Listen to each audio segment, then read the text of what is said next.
Hi, my name is Raf. I am playing Grinner, a barbarian human running from his past as an ex-soldier, now turned mercenary. Hey everyone, I'm Jared. I'm playing the character of Luther. He's a Dampier. He is a fighter that specializes in firearms, a bit of an investigator, and I am the great uncle of Grinner. Hi, I'm Jacob. I'm playing Tifla, the Goblin Ranger. She is a wonderful hunter and medical genius. Hi, I'm Haz. I'm playing Theodore Ursa, the satyr druid, who's a kind of a charismatic druid who's unwillingly taken Tifla under his wing as she's followed him through the forest for the past few months. G'day, I'm Tom. I'm playing Jonal, the Asimir wizard. He is on the pursuit of good and evil, finding out the best and worst in this world, and he's doing that with a little bit of naivety and optimism. And I'm Owen, the Dungeon Master of our Curse of Strahd campaign.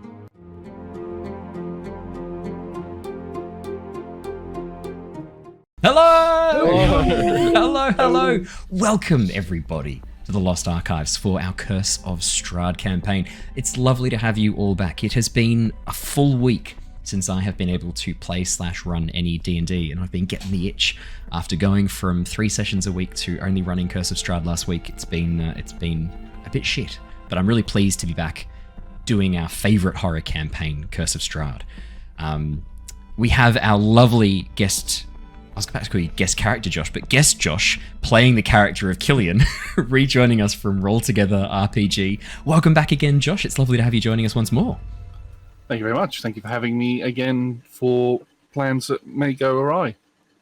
Oh, that sounds like an excellent name for an episode. I have to think if I can include that for the name of an episode. I'm going to claim that, I think. Yeah, that sounds excellent. Oh, I like that. I think I'll use that.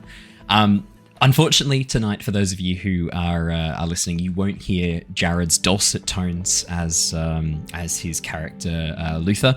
I will play Luther for tonight's session while he is away. Unfortunately, Jared at the last minute was called off to something family related, so he won't be joining us tonight. Nothing wrong, just family priorities take precedence. So He was exploding over the toilet. We can be honest. yeah. Both ends. It was Yeah. projectile. Yeah. Diarrhea out of both ends. Thank you, Jacob, for that wonderful mental image that is now going to haunt me for the rest of this session. So yeah, I will. Right? South Park. Yeah, exactly. I will be playing the character of Luther for tonight while Jared is away. As much as possible, as I do with all player characters when I have to play them, I will minimize his involvement in everything that's going on as much as I possibly can. Unfortunately, I was about to say, unfortunately, one of the things these guys like to do is as soon as I'm in charge of a player character, ask them deep personal history questions about their backstory and things that they like and don't like, which is awesome. So Equally fun for Luther, because he's definitely not hiding anything from us. yeah, there's nothing. Yeah, nothing to read into there. So yeah, we will be running that tonight. So you won't be hearing Jared's voice, but he will be rejoining us hopefully next week. Luckily this week, even though I do have a conference on later in the week, I am going to be able to run the Avatar Legends session tomorrow night and Return of the Giants on Wednesday night. We're back to our full normal streaming schedule next week.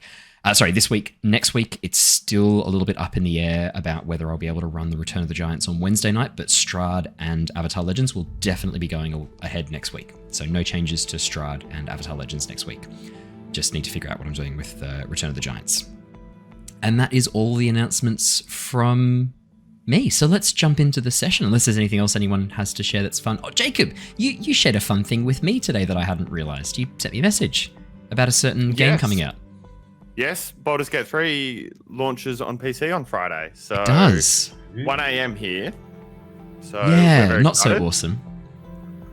I'm thinking, like, I was trying to toss up when we could do a playthrough of that, because it would be really good to do that, but it's going to be hard to fit it in with 3 sessions of D&D week. And Jacob suggested, it's probably time for one of those other sessions to go on a brief pause. I responded with, Mid-season break. the main campaign goes for roughly 100 plus hours for a good player who knows how to play video games. Whoever's playing with me is going to be hampered by the fact that I can't play video games very well, so probably double that easily, which means that it's going to be a 2-year hiatus if we were to cancel anything. So that's a solid no from me.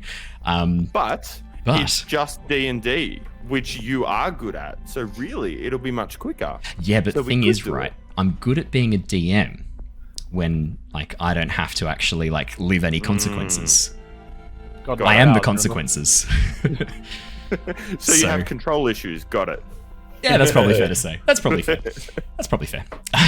So, I would love to do a little bit with Baldur's Gate 3. I will keep you posted on what that might look like, and definitely I'd love to have some people from each of the D&D campaigns we run to come and join me for that. I think that'd be super fun. The Dragonborn look amazing. I just for the first time today saw what the Dragonborn look like. I think they've done an awesome job making the Dragonborn look really cool. They're like very reptilian.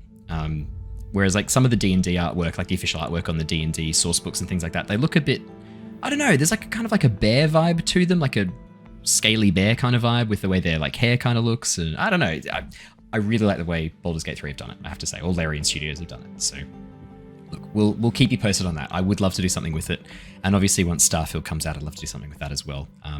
Once I've modded it to the nth degree, like I do with every Bethesda game I play.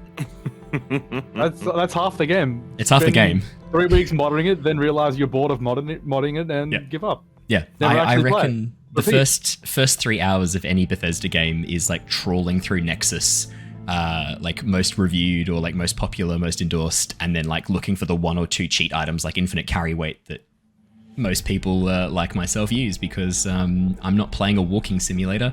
I'm in a fantasy world or in a sci-fi world. If I want to compress everything in my backpack down to a single atom so that I don't have to worry about carry weight, I'm going to do it. Let's go. I did it with Witcher as well. I'm a filthy casual.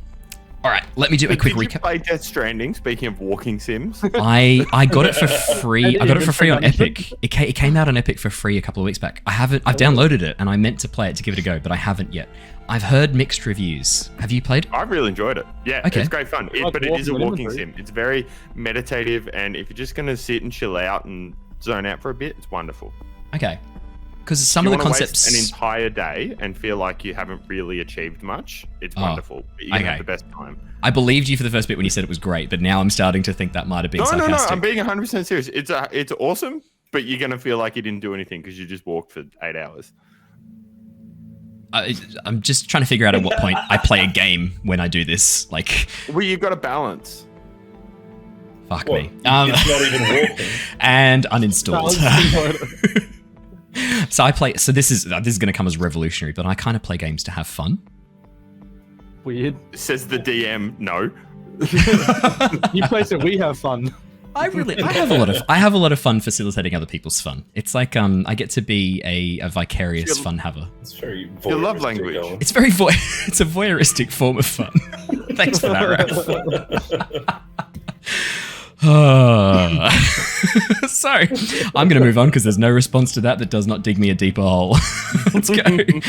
Previously on our Curse of Strahd campaign, a new team of the Tempest Adventuring Guild have found themselves lost in the dangerous realm of Barovia. Trapped by strange magics, the group have travelled westward, away from the sinister castle reportedly housing the immortal ruler of these lands. The group have been exploring the town of Vallaki, drawn into the local politics in a big way since their arrival. Having now left the Wachter house almost completely annihilated, the team have turned their attention to Baron Vargas Valakovich, mayor of the town. After Jonor and Theo met with the Baron's son Victor in the town square, they followed him back into his secret study in the attic, under the guise of helping him fix a teleportation circle.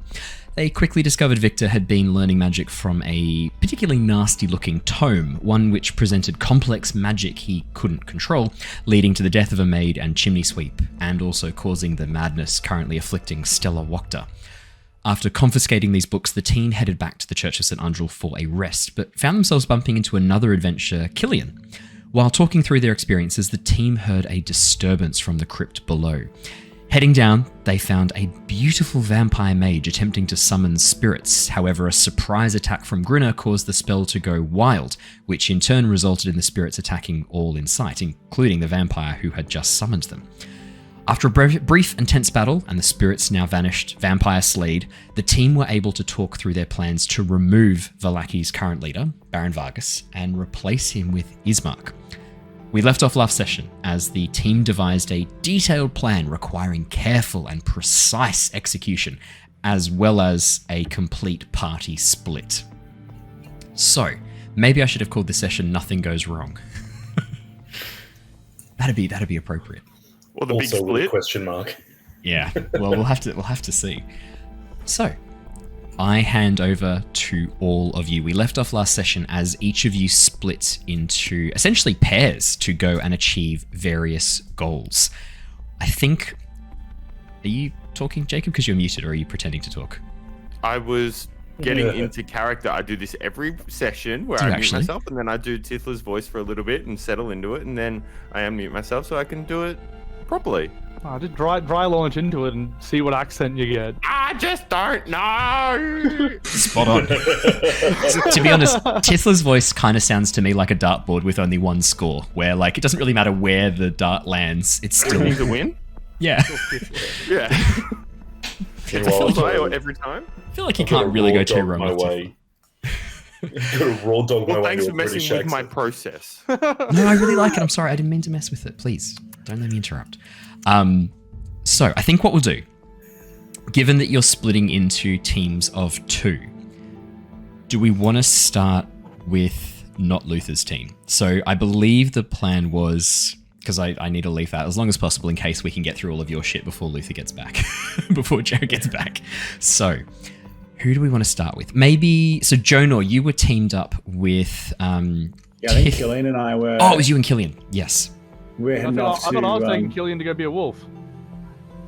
Well, no, wait, I think we were doing multiple things, because I was going with someone to go talk to the kid, because we had a report with a you two Victor. were both fighting over Killian, and Tithla was just left going, okay, I'll go with the other one. And then I know I was eventually going to pretend to be a wolf and cause some distraction, and I think Killian was going to be with me to draw attention to said distraction with Arena. There was... all 3 of us do that. We both go to that family, then do the distraction. Sounds good. Done. But and I then... wanted to go with Killian. And then, Grinner, you were going to go and speak to the guards people, specifically Sergeant Amelia, I think was your plan. After we gave her a quick promotion, discovering that we've been, like Lance Corporal being a fairly low-ranking soldier, we quickly upgraded to Sergeant. We discussed Lieutenant and then decided that maybe wasn't quite right, so we switched to Sergeant. Did anyone want to go with... Did anyone want to go with Grinner for that? Wasn't Luther going with him to make sure Grinner didn't kill everyone? Perfect. Great. Fantastic. I can change round to go with Grinner, being we're doing the distraction later as well. Yeah. All right. Okay, well, then, so just to get me straight on this, Killian's gonna go to the to the guard chat, and then Killian's gonna come back and go and talk to the friend, and then Killian's gonna come back for the wolf. No, I think. I'm gonna go guard and then distraction. Okay. Alrighty. So in that case, then places at once. Let's do party A, and then we'll go to party 1. We'll split you into half. Party A and party 1. Party A are heading to the Wachter house first, I believe was the plan, correct? We're going to Wachter? I thought we were going to see Victor. Oh, is it to go see Victor? Or we're doing both. I think this is why we ended up in thirds, because someone was going to go see the Wachter house and someone was going to go see Victor. So I had down my notes, there were 3 things. Split up for the wolf distraction, get workers to support Ismark, and going to talk to friend guards. So Grinner's definitely going to see the guards. Jonor definitely wanted to go and see either Victor again or the Wachter family again. Or Wachter. I'm sure we can do both. We have a whole day. We can get 2 chats done. You've got a whole day. I don't think we need... I guess we can go see Victor. We just have to not give him the book back. No book. Just get amongst our definitely not a coup. I wonder if his addiction will kick in for that sweet evil book. Look, just dangle that carrot. You can get evil book if you help us overthrow your father. Give me that dark magic hit. Done. Okay. Perfect. So my question is, who is going where? So Grinner's going to see the guards. Jonah's going to go and see Victor and the Wachters. Killian, did you want to go with Jonor or did you want to go with Grinner? I'll go with Grinner. Go with Grinner. Tithla, do you want to go with Grinner? I'll just go where everyone thinks I should go. I'm not really sure where I can be helpful. Oof. Okay, and Theo, could you be more helpful, please, than Tithla? Yeah, I mean, I'll go on the chat to the the nobles, and then I'll be a wolf. Luther's going to look towards Tithla and go, well, if we're splitting the party in half, maybe it's best if Tithla and I maybe go with each of you. I'll go with one group and Tithla go with the other. Tithla, what would you most like to do? All right, Luther, where would you like to go? No, what would you most like to do? Oh, it's Tithla? okay. Okay, I guess I'll go with Grinner and Killian just to make sure they don't get into. I'd like to go with Grinner and. Okay, you go with Grinner. Okay, you can go with Grinner. No, you go with. No, it's fine. You go with Grinner. I'll go with my best friends. Okay, sure. Oh. My other best friends. You're all my best friends. I don't Luther have any just other friends. nods and goes and stands next to Grinner. Brilliant. All right, let's go with Team A first then. Theo, Tithla, Jonor. As the three of you head out of the church... We're the three best friends that anybody could have. We're the three best friends that anyone have. We got you. Actually, no, you're like my best friends. Okay. I should have got my backstory. Yeah. As the three of you begin making your way through the town, where would you like to head to first? As you step out into the open, actually all of you, as you step out the front doors of the church, for the first part of your journey, the first 5 minutes, you're all heading in the same direction, which is northwards. The town is clearly in the midst of getting set up and ready for a festival, despite the slightly early hour, it only being about sort of 7, 8 a.m. You can see before we many... go, Yeah? do we need to have any special attire for the festival of today? Are we going to be sticking out by not wearing, I don't know, some sort of silly hat? I don't know what they're doing. Ismark Grinner, nods. if I could borrow. Oh, no, Jonor, you go, no. Grinner, can I borrow your coat again? Because I am hated by all the guards, and particularly the Vargas. So, yeah, can I have your coat, please? That'll be great. Yeah, look, I normally, in any other sort of situation, I would not hesitate, mate, but I feel like I need to look at it as military. I need to look like a guard as well, and I think I need to keep this on. Would anyone else agree with that, or you reckon I could get away without it? Luther takes off his duster That's and pretty fair. hands it to I was Jonor. Oh, well, there you go. Thank Problem you. solved. Always got my back. I appreciate that. You can also borrow my cloak if you'd like. You thought you were like 3 foot tall? Hold it up. Goes up to That's just my why it's a very chest. generous offer. You were talking about needing a hat. Maybe you could wear that as like a little hat or a turban, Jonor, for a costume. Oh, okay, that hurt. I'm Is gonna Mark stick you were with just nodding? this one. I reckon Tithla needs it. Yeah, I know that the costume plan is just to wear yellows or reds. So Tithla, you're probably good to go. You've got lovely shade of yellow. You can't have my cloak then. No. I think it's your tunic that's yellow. Your cloak's blue, but that's fine. You keep We your can't yellow have tunic. either. Great. I won't take either. If you were to find any items of red or yellow clothing, and maybe carry a torch or something, as long as you're not sneaking, I guess. Look, truthfully, I think given what our aims are for the day, maybe we shouldn't be so festival themed, given we're trying to oppose the festival. Yeah, but we also don't want to stand out too far. If we still have to talk we with can make some red after. Wait, what? You get some yellow, right? Yeah. And then we'll make the red later. I don't get it. With their blood. Right. Like, what Yeah. colors do you make red with? I thought that was a primary. No, it's blood, love. It is. I'm talking about killing people. What? I thought we'd agreed that we weren't going to be doing that. Well, we did, but Luther has been quite quiet, so Yeah, I'm going Luther, along what with do you Grinner. Hopefully prevent bloodshed is my ultimate goal, if I'm being perfectly honest. Killian, what's your opinion on the red? We just need to get the job done, I think. Okay.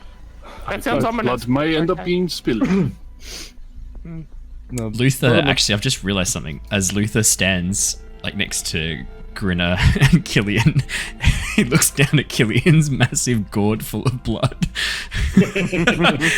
And you watch as he like visibly shakes himself. Why do you have a gourd full of blood? You missed that last session. He is a blood warlock. Ah. Yeah. He accomplishes his use my own warlocking blood. with blood. The gourd of blood. Fair enough. Like I think he described it as like a giant, not a giant, sorry, but a very large clay Seagull. water skin, essentially. Yeah. Yeah, pretty much. Oh, Blood sort of a bender. gourd like. object. Hence, God of Blood. Yeah, that all checks out. Yep. Hence, It was Gore of a Blood. god awful description. As you step out of the church, a passing bird just takes a shit on Grinner's head. You don't know where that came from, but as Grinner wipes the filthy guano out of his eyes and hair, another bird comes and shit. And it's just unfortunate his mouth is just open a little bit with the second one. I like that one. I tell you what, these damn seagulls are everywhere. They're giant too, they'll take your eye. Hey, you know how they say all good plans last until first encounter? Are we just trying to put off that encounter? Yeah, delay the inevitable. All right. Well, shall we go to see the Walk Them? Okay. I was going to say Walk the family, but I realized there's only really one of A them. singular Wokta. Yeah. And a cat girl. Yeah. Oh. Yeah. Okay. Yeah. And Tithla reaches down and grabs the hand of her Drake, or the paw, or the claw. I don't know. The claw, probably. Definitely not I'm the a little hand. nervous thinking going back to the house. Yeah, look. Exactly. The Drake sort of nuzzles into you, Tithla, letting out a soft growl. And I give you a little pat on the back and heard you along with some support and confidence. Alrighty. So, Team A. As you head down the main street. Yeah, and then that's Team 1. The other team's Team 1, you're Team A. Right. If that's okay. It's easy that I don't want to show preference or because you'd give me shit for that. So calling you Team A, That's Team fine. 1's We went first. Yeah, as long as we went first, that's fine. We got top billing. So Raph and Josh as Killian and Grinner. No, as Jonor, Tithla, and Theo begin walking down the main street, heading towards the Wokta house. As you pass by the main town square, just outside the front of the Blue Water Inn, you can see the massive wreaths that were being assembled out the front of the Valakovich household are now being suspended above the stocks. Interestingly, it looks like there's also a large bonfire being assembled in the middle of the square as well. In fact, the bonfire has a small platform on the top of it. You can see that many of the guards are stacking twigs and large blocks of wood around this central kindling that's been assembled underneath it. And as you pass by, yeah, go. I was going to say, does that look like a platform in which people would be tied to, or? As you have a closer look, do you want to make me a perception or investigation check? See if you can spot anything. I can perceive for people tiedness. Oh no, I can't. Natural 1, 7. As you look at the platform, clearly this is some like festive bonfire with which people can enjoy their time, and probably they'll have like a really beautiful display, maybe some fireworks. Theo, it's going to be lovely. You reckon very family friendly? Don't know. Honestly, this seems like a pretty good festival. I'm kind of sad that we'll be ruining it. I mean, with this sort of displays, the flames bound to get quite high. I can see what you're saying. Yes, it will be quite the experience. I'm sorry to rain on your parade here, but this is a serious health and safety risk. We know that these fires are no good.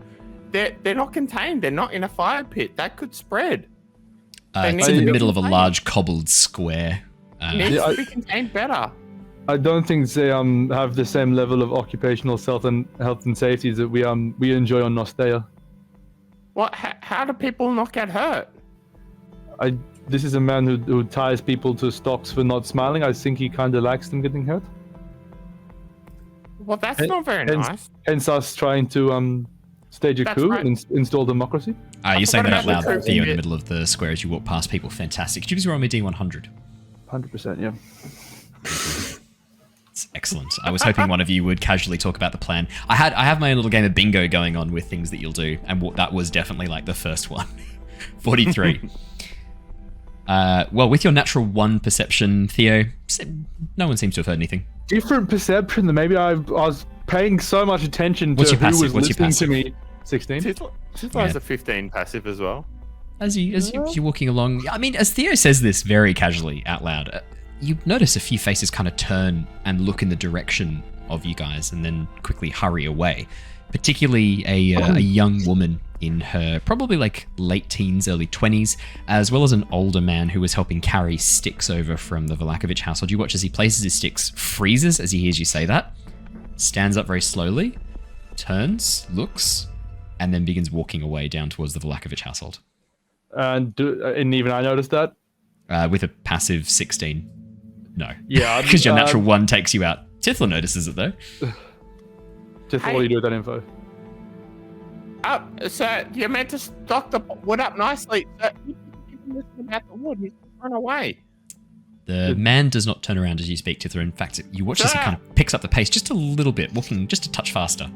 This is gonna start walking. We need to help him. He needs to get the wood right. Tithla, this is not our concern right now. We do not care about this man's wood stacking. All right, I'll do it myself. Remember, we have a coup to prepare for.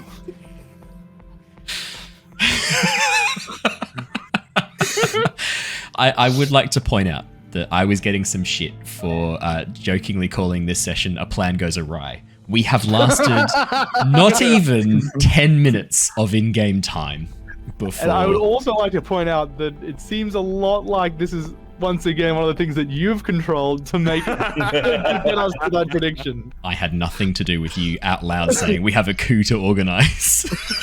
That was all you, mates. Certain understanding of what is Twice, I would like to add as well. After knowing the consequences of your first one, you still went for a second dip just in case. Oh no, that I respect. Yeah. It's commitment to That's the role. almost got you killed, so yeah. Multiple times. Is that worker still within 30 feet? Yeah, definitely. Seeing Tithla point out, "Hey, you're walking away," and just the obvious talking of the plan. What's your passive perception, Jonor? You might have noticed this too. Not the best. 11. No, you didn't notice this. Carry on. Hey, Tithla. What's this person? What's the person? Well, what are people? I suppose is the question. Like, why are people? Who are people? Is probably easier to You just think he answer. stacks sticks kind of bad? What? He's people. He's trying to stack sticks for tonight. Yeah, but he did it unsafely, is what I'm saying. There's a whole lot of issues going on here. This is so unimportant, Tithla. Let's just keep on going. Okay, well, I don't say that your stupid little books are unimportant. I'm sorry, that was well, uncalled they're for. definitely not. So I don't understand why that's relevant. Yeah, thank you. They're not stupid. Sure, we'll I'm just keep sorry. on going. I shouldn't be so disrespectful with my best friends. I grabbed Tithla and heard her along and got her like, let's go, Jonor. All right, let's keep on going. Now, as we're heading to the We're the three best friends that... That better not be copyrighted. We're trying to go get this man to contribute his guards to our effort and support the aims of the day. Do we have any idea how to best do this? I was thinking perhaps we say we've uncovered that Raspip was the agent working for Baron Vlakovich. And then that gives him an incentive to support our aim. That does work. We do. That does work. We have to lie to him if we do that. We can. He's probably highly incentivized just to change the power of the day. So if we can start with a regular request, but I'm going to keep that in the back pocket. So either of you, especially you, Tithla, I know you tend to not like lies so much, but think of it more of a creative bending of the truth. If I bust it enough, you could just go along with it. How will he understand the proper meaning, though, of what we're trying to say if we're not being very clear? Well, what I will say is that we found out Raspip was working for the Baron, and you just don't say that was not true.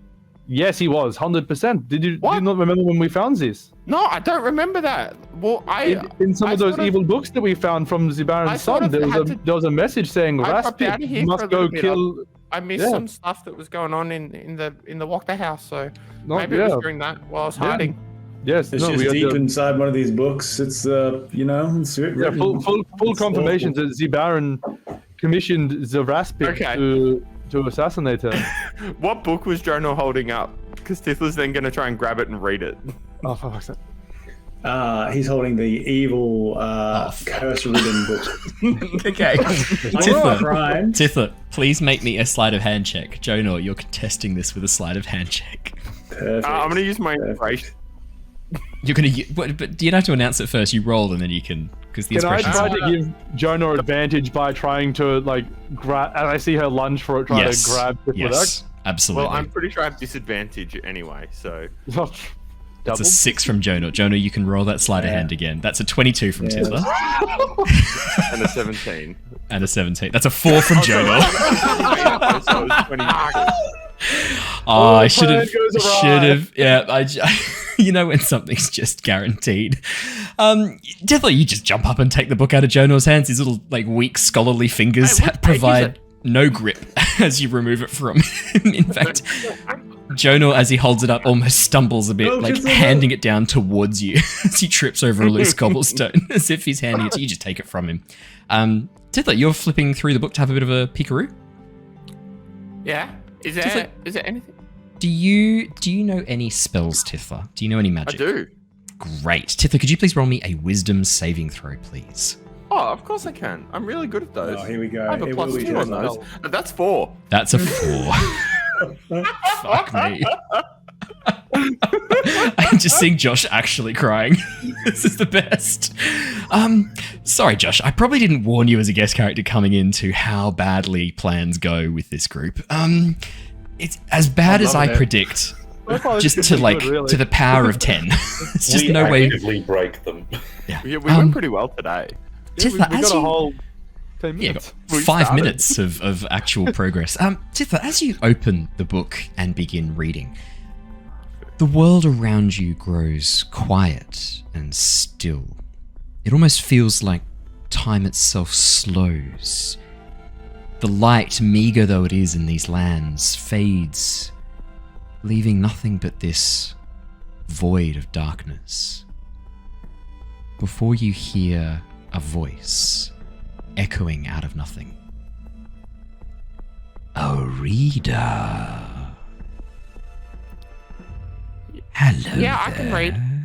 Hi, I'm Tithla. What's your name? Hello, Tithla. I am knowledge. Is that with a K or an N? Okay. Okay. Tithla, you seem Yes, like knowledge with a K. someone who needs help, needs some power. I could help you know.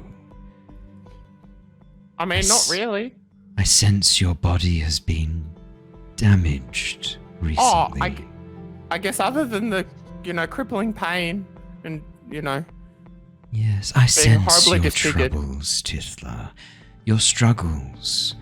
But you don't need to struggle. I could help you. Assist How would you help me? Magic. You've already felt its touch. I see you know some rudimentary spells, but I can help you learn more. Well, I've been practicing. See, I'm trying to help my friends whenever we go out, and then I try and use them when I remember. I often forget that I have them, but I sometimes remember, and then sometimes people are really hurt, and then I use them. So actually, yeah, that might help. Tell me, Tithla. Okay. What sort of magic do you require? What would help you? Do you need the power to heal? The power Probably to to take heal. life from others? Probably to heal. I don't like taking life. I prefer to help give it. I've been practicing with Dad. He's been teaching me how to help heal and like some soothing balms. There's this bark that you can just like chew in a little bit, and then it helps like with the wound so it doesn't get infected. Your voice Is it something like that? Your voice kind of echoes in the silence that's left behind. Hello? And then a moment later, the voice speaks again. I think I have a spell that would be perfect for you. I could teach it to you, you know. That'd be great. Thank you. In what kind of time frame does this all happen into the not book possessed? This is. I will let you know when normal time resumes. This is taking place in Tithla's mind, and it happens almost instantaneously, unfortunately. Yeah, I thought so. From Jonor and Theo's perspective, you watch as Tithla opens the book and looks into it, and then for a second, and then I'll let you know when that second has passed. Move over on to the next second. I just imagine Thea would not be there, letting her just casually peruse and have a chat with this person. Yeah. It's not like the fucking cursed Horcrux journal where like words are written down in it. And... I was gonna say this is seeming very Ginny Weasley and the Horcrux to you. This is seeming that. That's a very sweet comparison. Thank you. Yeah. Well, Tithla. Yes? I can give you power, but unfortunately, it needs to be in exchange for something. I require your help. Nothing I don't have any too money. great. No. Money is of no interest to me. What are you interested in? Like, I've got some stories. I'm good at making up stories. I can help share one if you'd like. No, that's fine. I have no need of stories either. There's the one about the hairy creature from the woods. He has this very short smoking stick in his Tithla, mouth all the time. There's a moment where your lips seem a bit sticky, and then as you reach up to touch your mouth, it's gone. There's just skin where your mouth once was. I'm laughing because I'm scared. There's like, as you like touch at your mouth, it's just gone as you reach up. Little goblin, you are trying my patience. I can grant you a spell that will heal you when you are in pain, but in return, I need you to do something for me. Nod your head if you agree.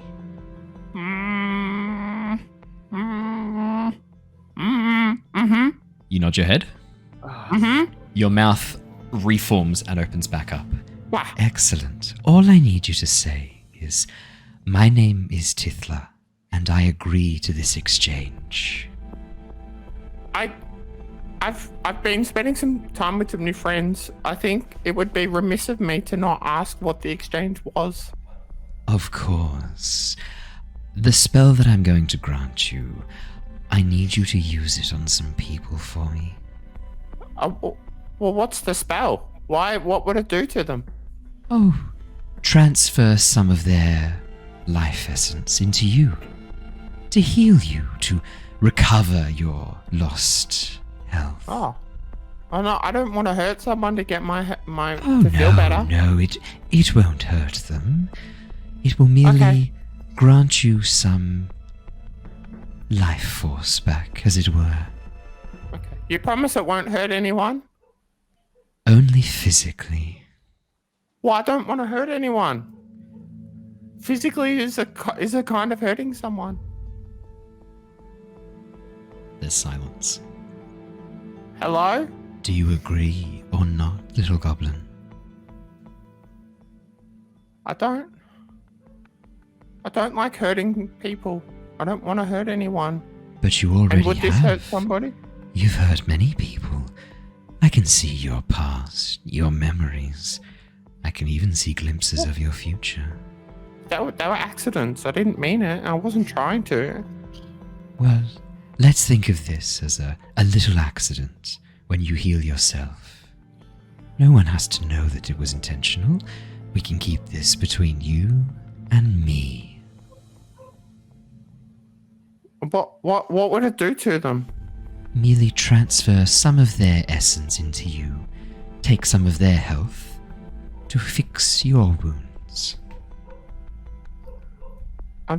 You could use this on people who are deserving, people who have done great evils. You could right wrongs with this power, Tithla. You said you wanted me to use it on some people. Who do you want me to use it on?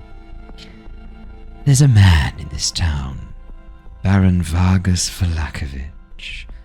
I require some of his essence. I kind of just had this whole speech to my friends about we don't get to decide what happens. It was specifically this person. It's kind of a weird coincidence. So I think I'm gonna have to decline. I think I'm gonna accept the way that I am and who I am. That was a mistake. mistake, little goblin. Could you please roll me 3d6? Sorry, I was in the middle of a speech. Doesn't matter. It was uplifting. That's 8. We're jumping back into real time. You watch as Tithla suddenly is thrown backwards from this book. As the book hovers in midair, Tithla is repelled from it rapidly and smashes into the side of a building, drawing the attention of everyone in the square towards you. Tithla, Quickly you take catch the book. 8 points of force damage as the book hovers in place. A little bit of shadow begins leaking out before Theo rushes and slams the book shut. Stab it, kill it, hurt it. It's bad. It hurt me.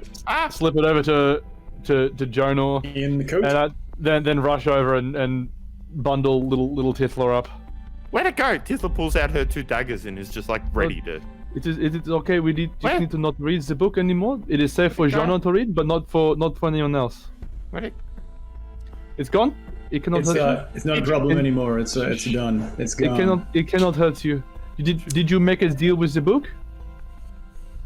Did you? So could you hear it? No, we have talked to the book before, but Jonor and I are able to. We are. You didn't tell us that. Understood. Well, we did not expect you to snatch it. All we were saying was in there was we found out that Raspip was the bad guy. We did not expect you to steal the book. We knew what we were up against, so we were able to fight it. And I mean, it offered us deals too, but we just need to know: did you say yes? You're right. I'm sorry. I shouldn't have touched other people's property. That's all my fault. It is Tithla, that is illegal. okay. Did you say yes to the book's deal? No, I was just about to go into a big speech and then it punched me in the chest and. So you said no? Well, yeah. Oh. Did you talk to it as well? Good go. I resisted it very, very, very quickly, but we've seen what effect it had on others. Yeah, but did it talk to you? Only very briefly. What did it offer you? I did not entertain it beyond that. I did not hear its details. You're better than me. No, it is okay. It's a powerful book. You hear the sound of clanking armor, and 3 guards begin approaching, drawn by the cacophony of noise and attention coming from the. Grab Tithla and away we go. As the guards spot you starting to make a bit of a walk away. Oi, stop there! Hold up a second! As they begin. Run. Do you? Yeah, we leg it. We leg it, yeah. Outstanding. As you begin sprinting through the town, Theo holding Tithla and carrying her, because that was the last thing you said. Yep. Could you please make me a quick strength check to see how tight a grip you keep on Tithla as you just go sprinting through the side streets? Tithla also wouldn't be fighting it. Just a straight strength roll or a saving throw? Strength, please. If we started moving, then Tithla would know to hold on as well. So. Okay, I can make it a strength saving throw then in that case. Oh, okay. Well then, add a 1. Add a 1 to that. To that. 10. Can I argue advantage if Tithla's holding on? Could I perhaps argue rage for advantage? Are you gonna rage? I'll pop a rage to. Sure. I will allow it given the circumstances of the book and that situation. I will allow you to pop a rage. Yeah, 12. As you begin sprinting through, as you hold Tithla on one and go, "What the fuck were you doing?" As you begin sprinting away with Tithla. As the two of you begin running down the streets, Tithla bouncing along in Theo's arms, the guards keep pace without any difficulty. They're only a few, because they were right up behind you, a couple of meters away when you started running. And as they're chasing behind you, you see one of them pull out a bell and begin ringing the bell loudly, drawing the attention. Do these seem like guards that are on our side or guards that are not on our side? How would you tell that while running? Did we agree that they'd have little scarves or something? No. As we're running, Tithla would use thaumaturgy to have some doors burst open next to them to try and distract them. Okay. Tithla doesn't understand what's going on, but she trusts what's happening. She trusts Theo. If we're running, there's a reason. Cool. I know to do a distraction. I can do that. And also, I was going to turn us down between an alleyway of a building. I got a minor illusion. I was going to put a crate behind. We run between the alleyway. Yep. Put a crate or something large block down that way. Like a 5-foot square crate. Yeah. Nice. Okay. Could both of you please roll me a spellcasting check? So just d20 plus your spellcasting modifier, as if you were casting a spell. Yeah, perfect. That's perfect, Jonah. 23 for spell attack. Brilliant. Tithla? Sorry, I'm just doing buttons because I don't know how to buttons. Natural 20, baby! Holy shit. Alrighty. As you begin like popping doors behind them, you hear the sounds of as the guards begin having to dodge. One guard actually runs into a door as it opens. The alleyway quite narrow, and as the door opens right into his face, he smashes into it. You hear this as he drops back and collapses to the ground.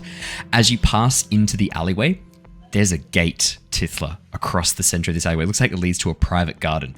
As you thaumaturgy the gate closed and Jonor puts a crate in the way, the guards go to jump the crate only for the gate to close behind. As they're in midair trying to jump this illusionary crate, there is nothing they can do as they smash into the gate and crumple to a heap on the ground. The three of you are able to escape, running down a further gap between two of the narrow townhouses and into the back streets of Vallaki, only a block away from the Wachter house and the estate. Get the hell on there. So it seems like we are the deception, the distraction. That comes later in the plan. No, I don't think the jacket that you're wearing worked very well. Yeah, Joe, you really tipped the guards off on us, mate. Yeah, that was Jonor's fault, 100%. Not a tiny goblin being thrown like 20 feet backwards in midair in the middle of a town square, and a book hovering in place, leaking shadow. That had nothing to do with it. Super Jonor. Oh my goodness! All right, we're gonna jump. We're gonna jump over to Team 1 and see how they go while we catch up with. We'll come back to you guys. Team 1, Luthor, Grinna, and Killian.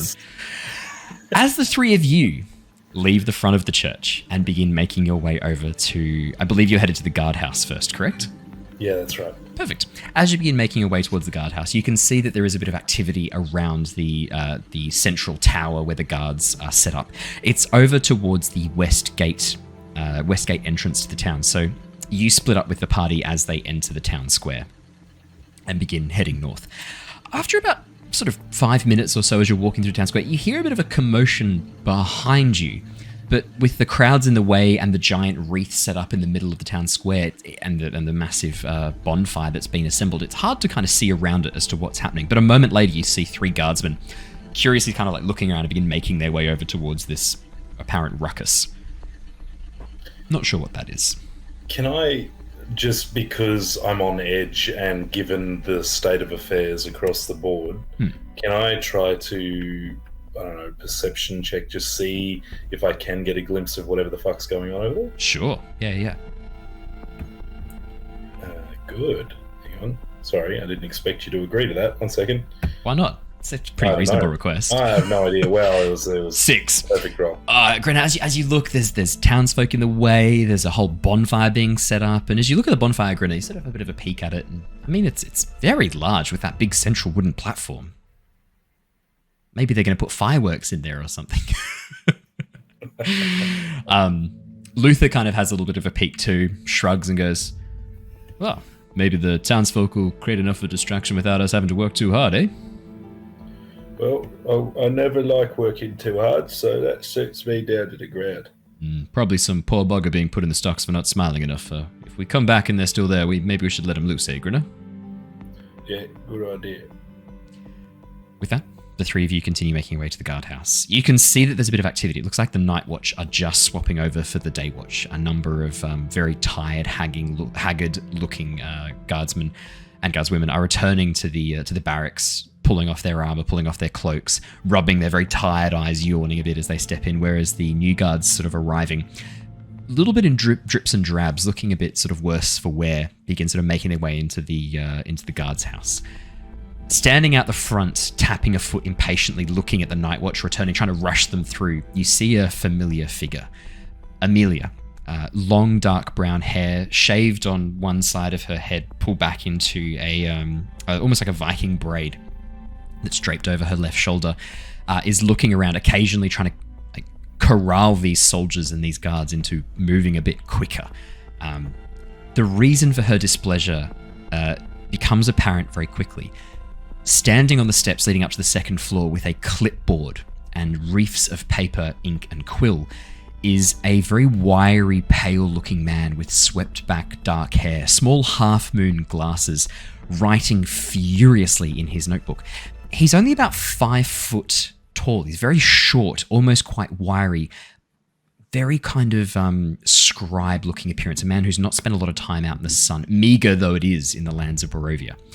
You can see Amelia occasionally looking back towards this figure, a scowl clear across her face as she tries to corral the guards into moving a bit quicker.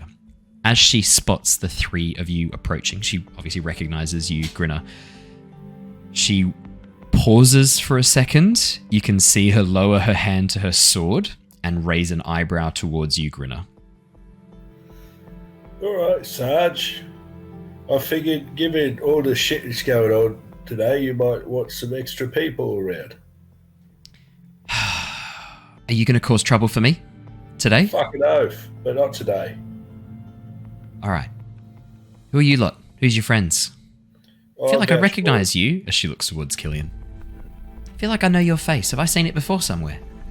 I've been in the town a few times on my travels. Right, you haven't caused any trouble for me. I think I'd remember your face. All right. What do you want? Well, we want to have a private word if that's something that get to happen. We want to talk about getting maybe paid to help out today. Normally, I'd be happy to have a little chinwag. But the Baron has seen fit to audit us today. But surely a couple extra people on the payroll is going to be good for all that sort of shit. Not really understand audited. You can watch her kind of like pause for a second, consider. She turns around and looks back at the scribe-like figure. I'm stepping out for a bit, all right? Keep making your fucking reports for the Baron. I'll be back in a moment. Got to deal with something. Professional. The scribe looks down his long nose at her, nods curtly, and then flips the page and makes a little note. You watch as Amelia just like rolls her eyes, turns around, gestures with her head, and leads you towards the inside of the barracks. As we're walking, once we're out of earshot of little dude, I'm just going to murmur as I'm walking next to her, do you want that problem gone? Yeah, but not in the way I think you're suggesting. Yeah, well, maybe. Let's find ourselves a room, eh? Trust me, if something were to happen to that man, it's just going to end up being worse for us. Well, it's always worse. Maybe. Let's find ourselves a room, eh, love? She takes you down the long, narrow passageway that leads towards the back of the watch house, where it looks like a old locker room has been converted into several studies, or several small, like, offices. She leads you into the farthest office, closes the door behind you, gestures to some stools that are arranged around the room, and then once the door is closed, goes and takes a seat back on the sort of, like, I'd say like a fairly plush but very aged leather armchair that's been set up behind the desk. As she leans back, you watch as she just wipes her brow, groans a little bit, and then goes, right, if you're looking for work, I can probably organize something, but you're just going to have to be aware that I cannot deal with any shit today. Vargas he's acting more intense than usual about this festival. I just need everyone, I need familiar elements doing things that I can predict and know, okay? So I'm not going to say I'm disinterested in setting you lot up, swearing you in as temporary guards to help keep the peace. But I just need to know that you're not going to fuck me over on this, all right? So this is probably the first time that Luther at least has seen this. Yeah. But Grinner's going to stand to proper formal attention, the heel click and all. Oh my god. And the salute. It's like the ultimate sign of respect from Grinner. Still got the dog end dangling out of his mouth, but close enough's good enough. To attention, the whole works. Look, permission to speak freely? I'm not your commanding officer. Well, Sure, no. whatever. Yeah, all right. Look, Sergeant. That's Corporal Grinner. Sort of at your service, I suppose. Look. Hang on a minute. Lance Corporal Grinner. Yeah. Funny story. 2 of the Night Watch reported back. Said they'd been relieved from duty by Lance Corporal Grinner. A new element in our outfit here. Well, look, I've been around town for a little while. I can't speak for whoever might be utilising my name without my consent. Well, that's funny because the description they gave matches you to a fucking T. So why don't you cut the bullshit? Tell me what you're doing, mucking up my watch schedules. Because I'll have you know the Baron probably organised this whole audit as a result of him finding himself unguarded this morning. Fair enough. Look, all right, I'm going to sit down in front of her at the desk. Right, let me cut to the chase. Look, we met under pretty interesting circumstances a couple of days ago, right? There was a lot of food involved, and me not being able to move away from the food involved, breakfast food in particular. All of that aside, you seem as though you want to look after this town as much as possible. Would that be a good assumption? Yeah, that'd be a fair assumption. And I certainly don't do it for the pay. Well, no, but we'll come to that shortly. You watch as the eyebrow raises once again. Right, so if you're looking out for the town, that's your top priority. The people in charge of the town, less so. I care for the people of this town. I don't give 2 shits about the infrastructure. I don't care 2 shits about the leadership. My duty, as far as I'm concerned, is to make sure the people of this town are protected from the dangers of the outside world. So wouldn't it be amazing if this town was less run by who he is and more run by someone else, preferably democratically? She holds up a hand, looks around, lowers it, pulls out of her drawer a bundled up cloak, heads to the door and begins stuffing it underneath the edge of the door, underneath the gap between the door and the floor. She then sits down again, rubs her temples and goes, "Oh, fuck me, you're going to cause me trouble today, aren't you?" No, we're going to do the opposite of that. We're going to cause trouble for some others that's going to make your life significantly easier moving forward. On a scale of 1 to 10, how likely are you to succeed without my help?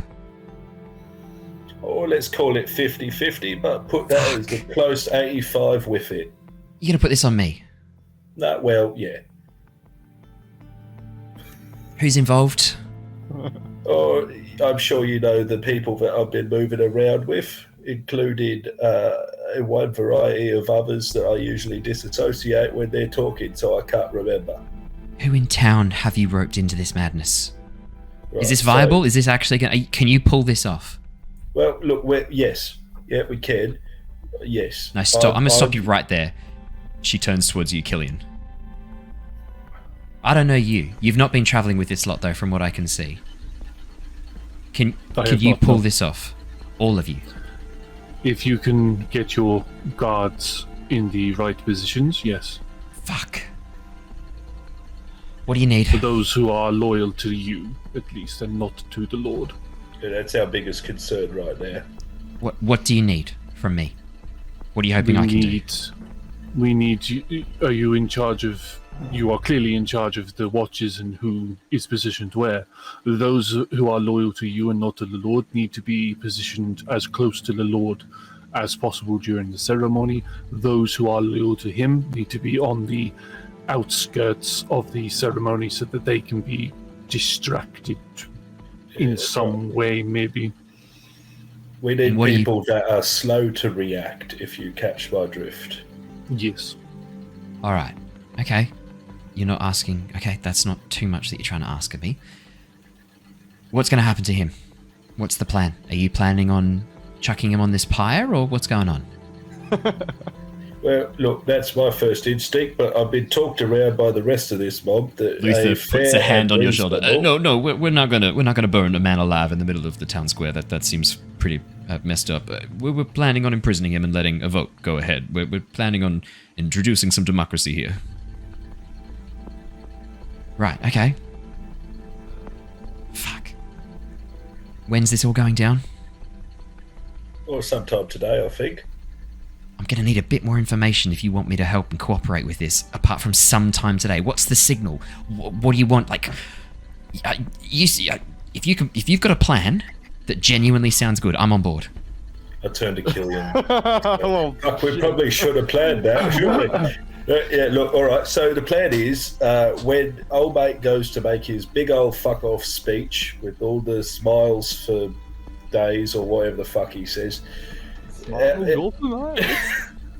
When he does that up on the stage before he does his whole fuckhead whatever, that's when we're gonna make sure that he doesn't keep being a fuckhead for the town. And all we need from you lot is to make sure that the right people are in position to not interfere. Slow to react. Got it. Oh, fuck. He's planning on burning 2 people at the stake today. Oh, Then let us avoid that then. There's a third he's what did hunting. they do? Did they not smile enough? Did they not wash their shoes? What did they do? One of them's a thief who stole from his estate. The other one's some Vistani traveller. I don't know much about them, but he said that they were problematic, were smuggling goods into the town that were banned or non-authorised goods. And there's a third one he's hunting. A person who can grow wings when they need and wears this white cloak and blue sash. I'm on strict orders to find the person by 5 p.m. today. I think that you should avoid trying to find that person, and I think that we should set this whole thing off once the Vistani's up on top of the fire. Wait till after the Vistani's burnt, then save the day. We fix the problem. The question is though, will the ceremony still happen if the person in white and blue has not been captured? Yeah, he's given me strict orders. If I can't find the person who's actually looking for, to find someone who looks close enough, slap him in a white gown with a blue sash and chuck him up there. Well, that's grim. I planned on That's ignoring my- that order. Oh, fuck. It would be in our best interests if you were to follow that and put a person up there, and then the overall goal is to not let any of them burn. Is that not right, Luther? Yeah, I'd prefer if we don't burn any people alive. That's obviously that's messed up.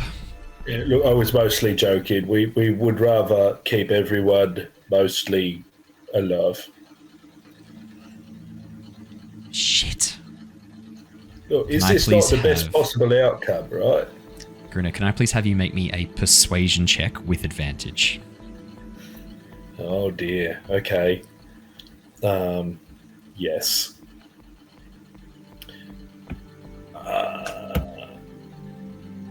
18's not a bad start. You got advantage? Even 16. though I've got a -1, I'm happy with either of those. 18. You watch as she like pauses, rubs her eyes, and then goes, "Alright, I'm in. I swear to God, if this gets back to me though, if you fuck this up and it gets back to me, I will disown every one of you. Got it?" Yeah, understood. Now, look, if we're going to make this look realistic, we need you to at least hire one of us today. I'm hiring all 3 of you. I'm putting you up on the platform with him. You want people up there that they're going to be slow to react? I'm not risking all 6 of my. I'm not risking 6 of my men up there. 3 of you plus 3 of mine. Right. 3 of you plus 2 of mine. I'm going to be up there with you. I'm not actually going to be there. I'm one of the ones causing the distraction. Oh yeah, we just kind of wanted to talk to you. To be honest, I don't. Look, yeah. What is your You've got at distraction? least- Maybe I can help with that too. I'm assuming the distraction is to get guards out of the town. Yes, a rather large wild wolf Well, outside of the town limits.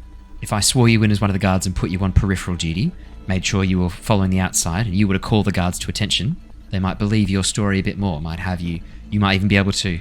Fuck! I can't believe I'm suggesting this. If I was to swear you in with Grinner's current rank, Lance Corporal. I worked hard for that. Yeah, I don't give a shit.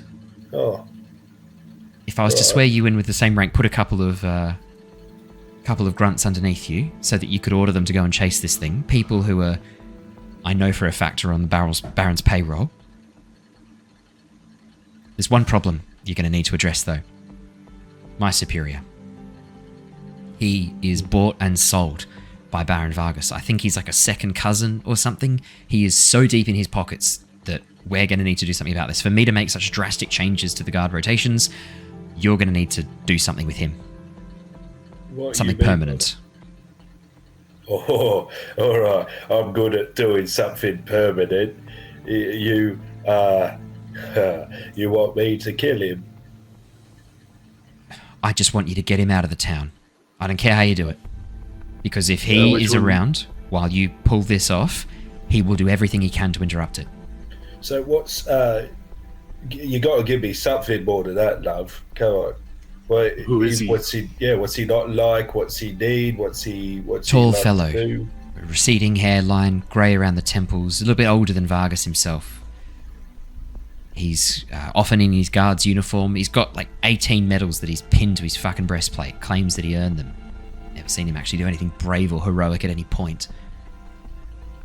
Name's Akros. Where do we find him? Right now, one floor above us. Drinking, probably. Drinking. Alright. Dude's got a bit of a gambling habit. If you were able to maybe draw him into some sort of gambling scheme, you might be able to get him out of the town. Otherwise, he's also a keen fisherman on the lake. Terrible accidents can happen on that lake. They can. And a man who likes to drink and likes to gamble is the sort of person that I like to fuck with. I think that you've picked the right people for this one. What of what of this audit that is happening? Could that cause any interruptions? Yeah, I'm trying to figure out what I can do about that. I'm wondering if maybe I swear in the auditor as one of the guards. Emergency detail. Need every man on the job. Send him out to the periphery with the others. You can lead him out of town with the rest of them. That's a good idea, but I have another small suggestion on that topic. You have, I would imagine, certain levels of basements and further levels of dungeons. We got holding cells underneath here, yeah. I know what you're getting at. Not necessarily holding cells, more places where you have storage for whatnot, knickknacks and the like. Yeah? Yeah? Alright, so they all need a stock take, right? They all need to be audited. Stick him down there and lock the door. That's actually a half-decent idea. Yeah, that's all I got for you for the next month, love. You get one a month. No, that's actually not bad. Did he come up with this all by himself? She turns towards you, Killian. Yes. Very intelligent. Wouldn't have picked it. All right. Great. Are we doing this? Yeah, let's do it. Go on. Fuck. Okay. What's the signal? How am I going to know when this is all kicking off? I'll be up there with you. You'll know when things are starting, probably by a wolf howl outside of the town, and the guards, and me moving the guards outside. Okay, and is that the signal to then immediately, with no wait, just immediately try and... What are you going to do to the Baron? What's your plan here? Take him prisoner? We don't... I've been told we're not allowed to kill him, so we just got to hit him a few times and then tie him up. I don't know, you got irons floating around? Can we lock the bastard up nice and tight? You spent a couple of hours in the stocks. Of course we've got fucking irons, mate. What a stupid question. Well, you got to drag him over to the stocks. No, we've got... She reaches into one of the drawers and pulls out some manacles. I got manacles, right? I'm sorted on that front, okay? All right. Okay. And then what, you want me to hold him here in the holding cells afterwards? Is that the safest spot? Is there somewhere... You say a holding cell, that sounds semi-permanent. Where's the more permanent spot? She gives you a look as if what are you talking about? Very confused. Do you have somewhere deeper and darker that he could be put? Yeah, somewhere the less. Baron's. He's got his own private holding cells underneath his manor where he keeps people who he has a special interest in. Projects, he calls them. That would be somewhat Poetic. That would be poetic. Yeah. Ironic, but yes. Oh, yeah, thank you. What are we going to do about his wife and son?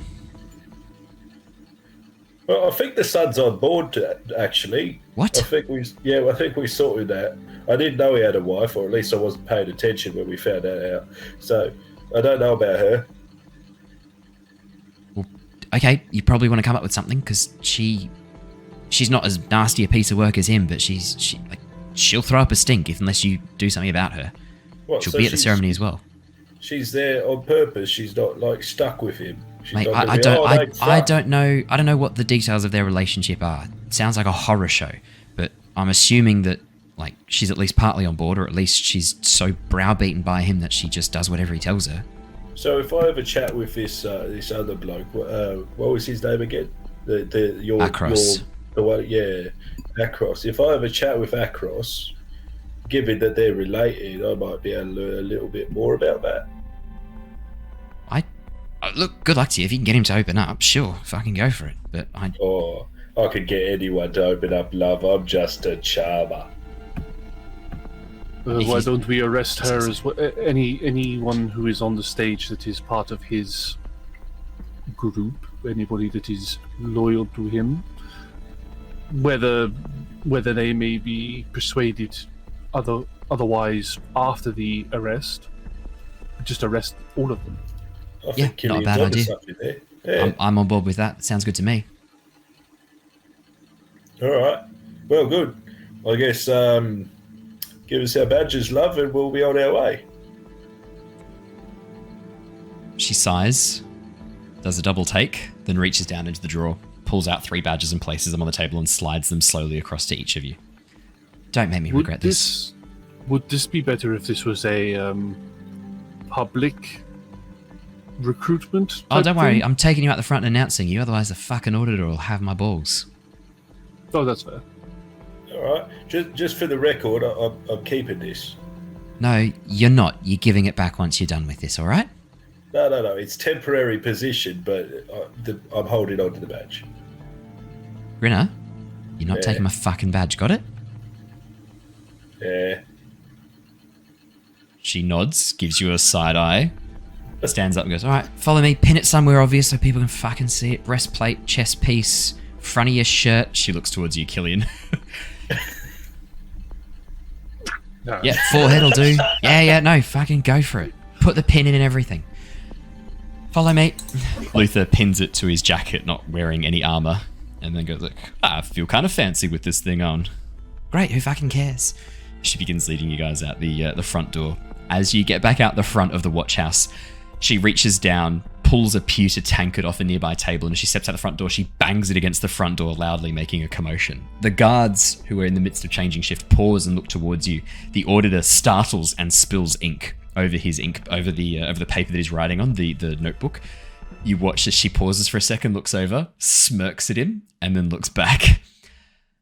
Right, everybody, listen up. We got 3 new recruits, fresh blood joining us. I've been assured they've got past experience, so they have been promoted to the rank of Lance Corporal, provisionally, as a collective. What? From some of the less promoted members of the town. I'm going to be distributing them amongst the ranks. Also, in light of this, I've had to make a shift change to the Baron's protection tonight. Make sure, if you were previously assuming you were in one location, to change your fucking opinions, because I'm rearranging everyone's positions tonight. 5 minutes. I'm going to be putting it up on the board out the front. If you are in the wrong location, you're doing nights for the next 3 months. Got it? There's a collective groan. She goes, and if anyone whinges too loudly, you're in the cells. Yeah? Yeah, yes, Sergeant, yes, Sergeant. A collection of choruses of yes, Sergeant, echoing around the square. She nods, turns towards the auditor. Right, just been informed that you've been very remiss in your duties. Turns out there's a whole subsection down below that we haven't had checked in. Looks over towards you, Grinner. I hear 3 years. So, are you willing to go and have a bit of a look? We're going to be needing you out in the front tonight to make sure that the festival goes without a hitch, so if you wanted to get this job over and done with early on, I think that'd be best for you, right? The scribe sort of pushes the half-moon spectacles up. What do you mean that you have things that you have not ordered in 3 years? What are you talking about? I hear that we've got a whole bunch of stuff down in storage, stuff that's been claimed from prisoners, been picked up from the streets. We've got all sorts of lost and found that we need to sort of audit and figure out where it's going. Oh, right, well, lead on then. Such a grievous oversight of bureaucratic urgency must not be left undealt with. Right, follow me. How exciting.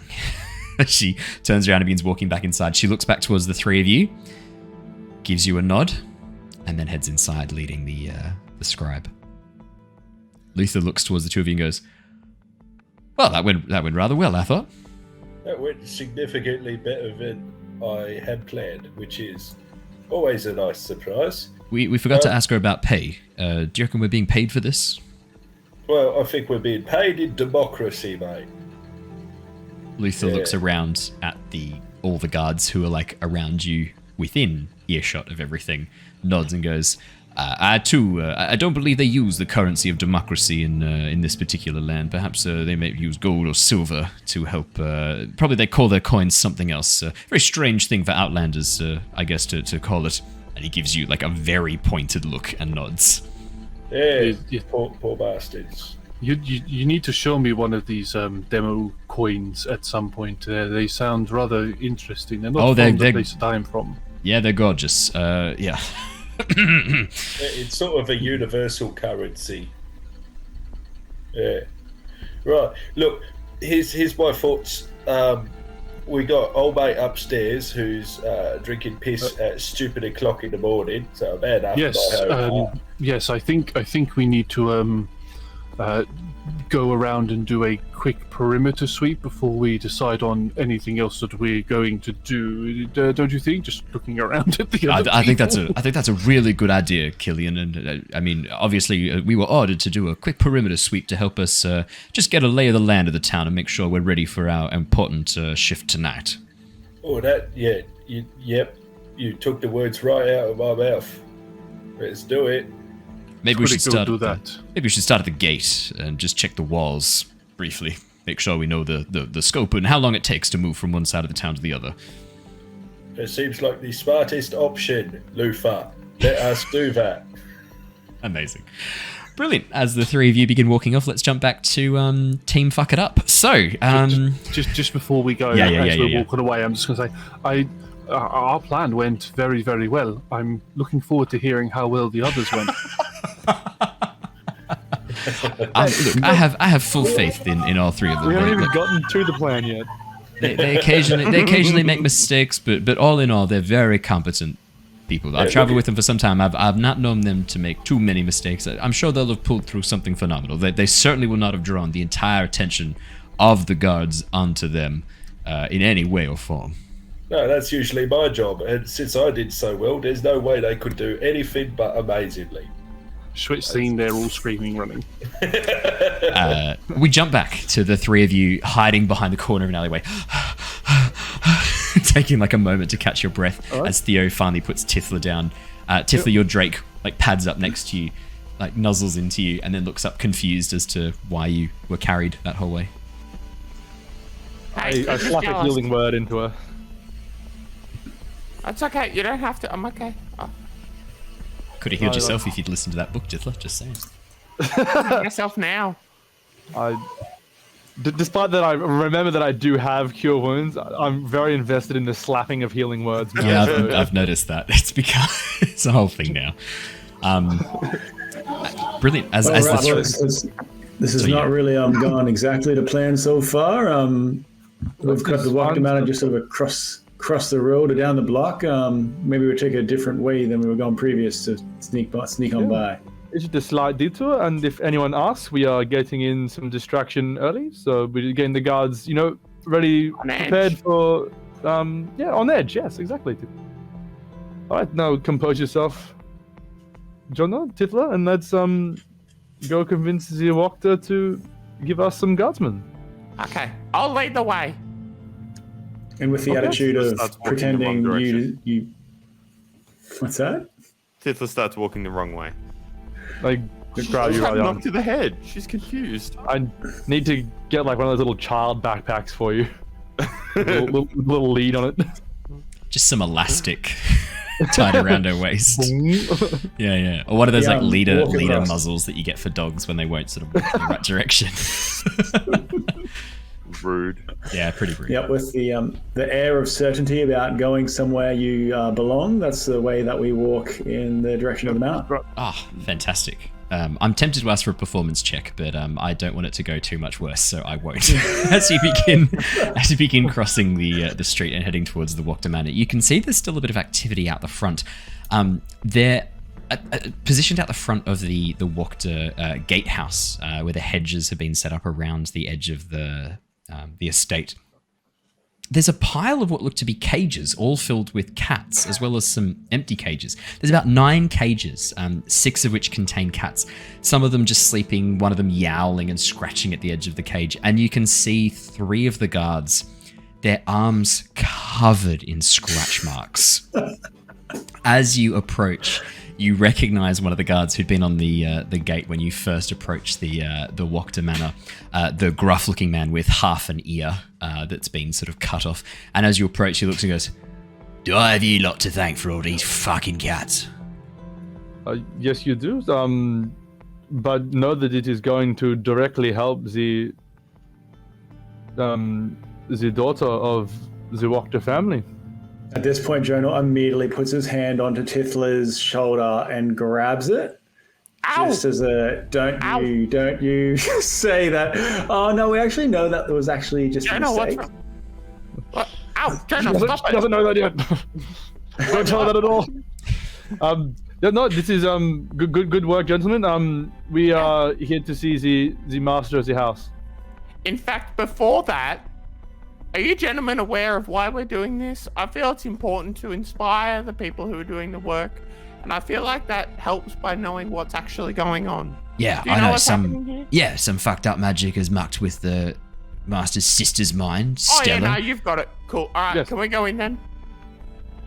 He sort of looks a bit suspiciously, nods, and gestures for you to head inside the gates. If it helps, Tithla was just entirely genuine. Yeah. As you begin heading up the pathway towards the Wachter house, you can see a large carriage is actually positioned out the front. Some suitcases and crates have been stacked on top of it. Behind, hitched up to 2 draft horses, is a large covered wagon. Standing out the front, directing some of the servants to position these goods in the various wagons, in the covered wagon and in the carriage, is Nikolai Wachter, the younger brother of the Wachter family. Yep. Oh, and just to jog my memory, because it's been a minute since we had this session, we found out that her noodle got cooked due to Victor running some crap teleportation spells, right? It wasn't. So he'd created the teleportation circle very poorly. He had attempted to sort of figure out how it worked, tested it on a maid and a chimney sweep. Stopped testing it. Stopped testing when he because he watched them literally turn into like particles and disintegrate. He part of him was kind of hoping that they'd been teleported, but he also wasn't willing to try it on himself without further testing. Unfortunately, like some of his testing had then been on some of the cats and things like that. When Stella had been sent there, his father had been treating her really badly, had been abusing her, had been starving her. She came upstairs. He took her upstairs to sort of give her a bit of a sanctuary away from that. He forgot that most normal people react to a horde of undead cats with horror. She didn't trust him. She tried to use the teleportation circle to escape, activated it, and that's what fucked her up. That's right, yeah. So according to Victor, I should say. That's Victor's story. Yeah, I'm going to choose to believe that she got probably victed, so we won't... She got victed. Her brain was evicted, so now we're dealing with that. All right, cool. Yeah, that's what I remember. Just making sure. It's a good backup story. I think the just general unapproving of the Baron is the first line of attack. Yeah. As you begin approaching, Nikolai turns around, sees you, gives you a bit of a nod, and begins stepping towards you. Do you have any news of how to cure my sister? any updates? We have almost gathered all of the cats. I have my guards looking around this for many hours into the night, and during the day I got out again this morning. It's actually okay. We've found out that one of the cats was actually a decoy cat. It was actually a dog. So I think we should only be looking for 8 now. Okay. But the cats aside, yes, we do have some further news that might help. Yes. What have you learned? Please share it with me. The illness. I think this is safe to share. So he waves the servants back inside and leads you over towards the garden at the front where you are. We found out while she was staying at the Baron's house, and we still think the cats are involved here, but make me a deception check. She came into contact with a teleportation circle, and that is the magic that caused her brain to suffer such damage. I will admit my knowledge of magic is fairly limited, but how could a teleportation circle damage the mind? It was very, very poorly designed and very, very poorly activated, and in an attempt to get away from the Baron's horrible abuse is the stories that we have. Wait, and we think perhaps part of her mind got transported into the cats, so it's probably good to collect them and take them with them. But the Baron is definitely shouldering the majority of the blame. So did she create this teleportation circle? How I didn't know she knew magic. No, I don't believe she created it, but I think she tried to use it to escape. Victor, right? He always was interested in magic. I'm guessing he was the one who... Either him or something his father was dealing with himself. We're not entirely sure on who is to blame for the circle itself, but what we discovered suggested that she tried to activate it herself to escape. So how do we fix this? Do we need to put her back through the circle? How does this work? I think that is a bad idea. I think going to the Abbey at Kresk is still our best bet. They will know more on how to undo this kind of magic, but at least we know now what did it, so we have a better idea of how to fix it. Okay. But that is not the only reason we wanted to come to talk to you. Did you want to come with me? We are going to be leaving tomorrow morning. We're almost finished packing up everything we need for the journey. I believe that might fit with our timeline as well, but look, it's a personal policy of mine to leave places more joyful than I found them, and frankly, we can't in good conscience leave this town with the Baron in charge. Like, the abuse he heaped on your sister alone is enough to, in my opinion, disqualify him from leadership, but the rest of the stuff going on is even more ridiculous. I know your mother shared this opinion. We are looking to make a change in this leadership before we leave, and if we could count on your support and the support of your men, we think this could go a lot more smoothly.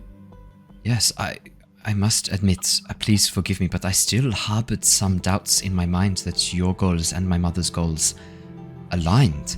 I know that it was clearly that insane gnome, Raspip, who was mostly responsible from what you've told me and from what I've seen, but I have to admit, part of me still struggled to believe how such a clearly deranged individual could have infiltrated your group without being spotted. But it seems maybe, if you are serious about this, that you are willing to help overthrow the Baron, then perhaps you did come to see my mother in good faith, and perhaps you were always... I'm sorry, please forgive me. I had doubts. I had doubts on who to trust. That is completely understandable. We were as bamboozled by the gnome as you were, but yes, we did come in good faith. I think something which will speak to the truth of the scenario is what the people in this town think is probably best. So I imagine yourself and all of the people you live around would like a town where you're not sort of watched the whole time by your friends or the guards, and you've got a bit more freedom to do what you please. If we're hoping to have, well, there's actually plans rolling in action at the moment to have the public take back the power of the guard and the town and leadership later tonight. We hope that your views is shared by everyone else around in the town, and there might be people voting with their feet about who wants to run the town. So I think just prior to the festival beginning, we'll see the will of the town come out. Okay, I think I can help with this. I wasn't going to be taking all of the Wakta guards with me when we left. We don't have enough room to transport all of them, and it seemed a dangerous move to just completely leave the town and our family home unprotected. I was planning on leaving a contingent of 12 of our guards behind, taking 8 of them with us. I could probably just leave 2 on the front gates and offer you the assistance of 10 of my men. But would we an enormous help? What do you need them to do? What do you need of them? I will give them the orders and ask them to listen to you. We have there'll be a moment where the voice of the town is going to be changed. So as the focus is drawn to the pyre, we're going to control the narrative that is shared with the rest of the town folk and have them decide on their leadership. That's a critical moment to not be interrupted. So having a bit of a barrier at that point would be ideal.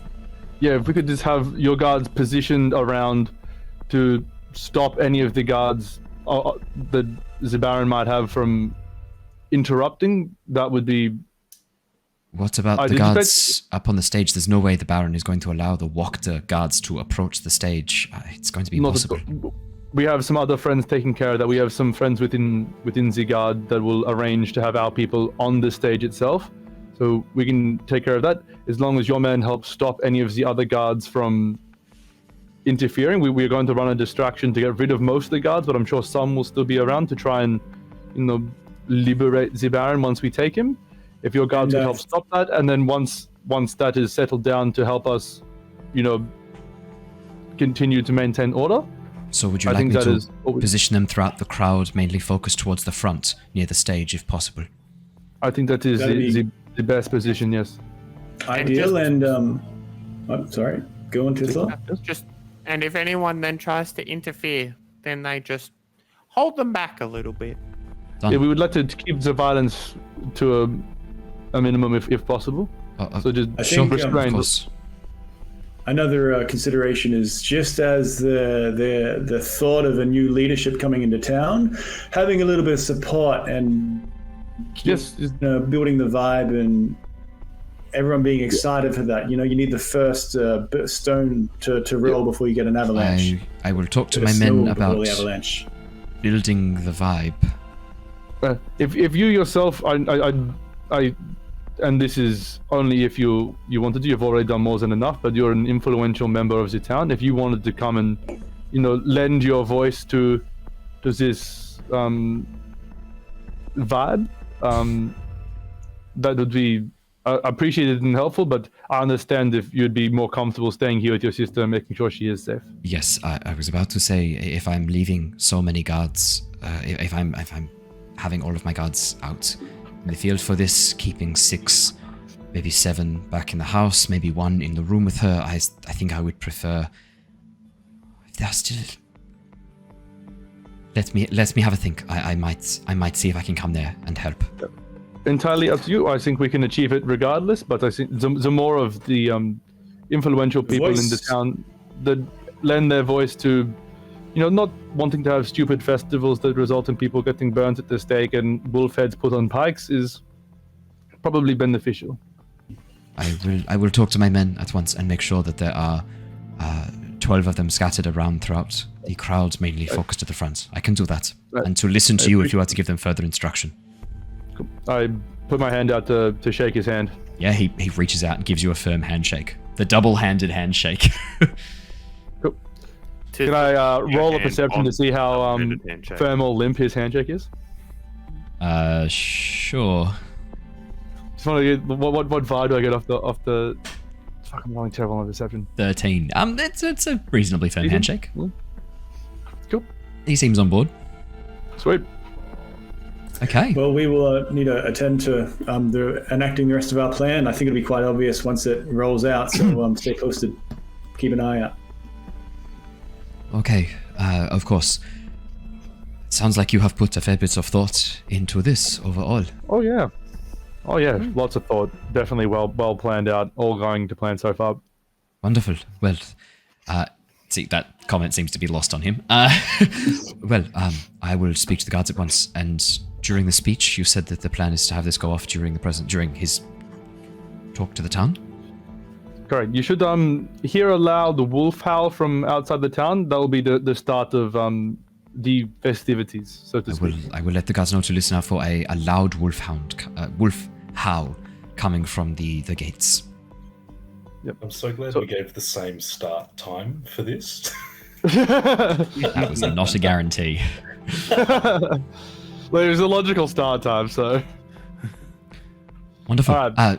Well, Cool. and if there's anything else you learn Nikki? about my sister's condition, I would be very grateful for your help breaking whatever this is. We do have copies of the teleportation circle transcribed that we will bring with us to Kresk to help. Like I said, we Wonderful. have our dear friend Hitler here is also in need of some healing. She Yes, got of eaten by a course. magic oven. Oh dear. Yeah. It got a bit warm in the kitchen. Just looks confused. Oh, sorry, you come from a life of privilege. You probably haven't cooked much. It's okay. Do you say that? Yeah, it sounds like you do. Yeah, but she he- says, but that's okay. Don't worry about it. He goes to correct you, pauses, Oh, hang on. and then says nothing. Thank you, Nikolai. This has been very helpful. Either way, we will see you before you leave, and if we join you on your journey to Kresk, we'll let you know. Otherwise, we'll give you everything we have on your sister's condition. He nods. Thank you again for your help. Good luck. All right, Appreciate it. Problem out. Fantastic. Let's jump back to team 1. Luther, Grinner, and Killian. As you head outside towards the edge of the front gates, you have a moment alone away from prying ears or eyes. Right, Now, Grinner, what was it you were going to say before in Yeah. front of all of the gods? I'm so glad you pulled up on that because, to be honest, I didn't think of it. But here's my thoughts, right? So we got old mate upstairs who's the tippy top, right? He's the cousin of old mate with yeah. So if he's over there and he's doing all his, drinking and being just a useless piece of shit, if he likes his gambling, I would almost guarantee that if I were to bet him that I could drink more than him, that would put him down and out for the entire fucking day. Or at least get him so wobbly that we could just cut him off somewhere without anyone giving a shit, including himself, and remove the problem, if you know what I mean. Are you that confident in your drinking ability? It sounds like this gentleman might have a few years on you, let's say. Oh, yeah. I just pat him on the shoulder. Yeah. Well, that is very encouraging, Grinner, I must say. But is there anything we can do to help you prepare? Maybe load you up with some carbs or something to... Yeah, I don't know. Surely you got something up your sleeve that I can drink or whatnot to soak up the booze. Or even better yet, if there's something that we can slip into his booze to start him off right. I don't know, something like that. Or better yet, we get him a little bit fucked up and then bet him something significantly better. Like, I don't know, something significantly better. And then we make him not a problem anymore, if you catch my meaning. Slipping something in his drink, that might be a very elegant way of taking him out of action for tonight. Oh, just for tonight. Yeah. Well, You then we got can a deal fit with him. big skin. We can deal with him after, once all the excitement has died down. Maybe like if we could slip him something, maybe that's not a bad idea at all, Grinner. Do we have anything that we can slip him? Yeah, fuck yeah, we got heaps of valerian root. I think actually it's Solar Lily. Oh, right. I'm pretty sure. You're not there. Shut your fucking goblin face. For those of you who are a bit confused, last session we had a bit of discussion in which I must admit I made a mistake. I insisted that it was actually valerian root, when in fact, specifically in that episode referencing when they had when the person had tried to drug them and knock them out, they had used Solar Lily because valerian root was not potent enough to knock someone out as completely as you needed. So Solar Lily is in fact the soporific, natural soporific that was supposed to be used against the party. Jacob, I'm sorry. So pro tip out there for everyone, just have your DM live stream all your games, put them on YouTube so you can go back and find it and clip it out and send it to the DM of them spelling it out and specifying. Yeah, that Jacob that's what it was. Jacob was particularly gentle and gracious in the way he drew attention to my mistake in this one. And I thank you, Jacob, for your gentle touch. And not sending me a whole bunch of "Hey, fucker" when you actually sent that through to me. So thank you for that. Thank you for that gentle touch. I sent a single clip. It was very nice of you to. It was very nice of you to maintain. I mean, look, no one likes a sore loser, and it's true that no one likes a sore winner. And I'm very pleased that you were able to really just keep it right on the line, and gently let me know that I'd I've like made a to mistake. walk the line. Can you make You a gotta deception dip your check? toe please? every now and then. What was that? Sorry. Can I make a deception check? Make a deception check. I'm lying.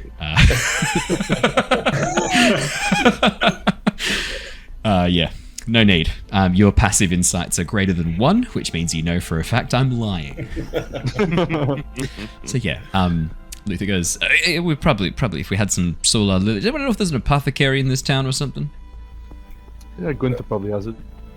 I've not actually. Yeah, I don't know. Can I roll for? Is there an apothecary in this town? Yeah, go for it. Could you please roll me a check that doesn't exist? Because how would you like? Are you just gonna Vulcan mind meld with the city itself and explore its streets from above as you just zoom out? Do you zoom out to your mini map and just quickly check any waypoints, see if there's any herbal? As I've been in the town on numerous occasions. Yeah, numerous occasions. Killy, do you want to roll me a history check? I want to give good advantage just by standing there going. Grinny, you can roll. You can roll a history check with advantage. Okay. All right. Hang on. Let me find history. All right. It's -1. Let's give it a go. We've got to be nice to our guests. Whereas Raph, I can just. It doesn't matter. Oh, 7. That's a great start. So 6. Good. Oh no.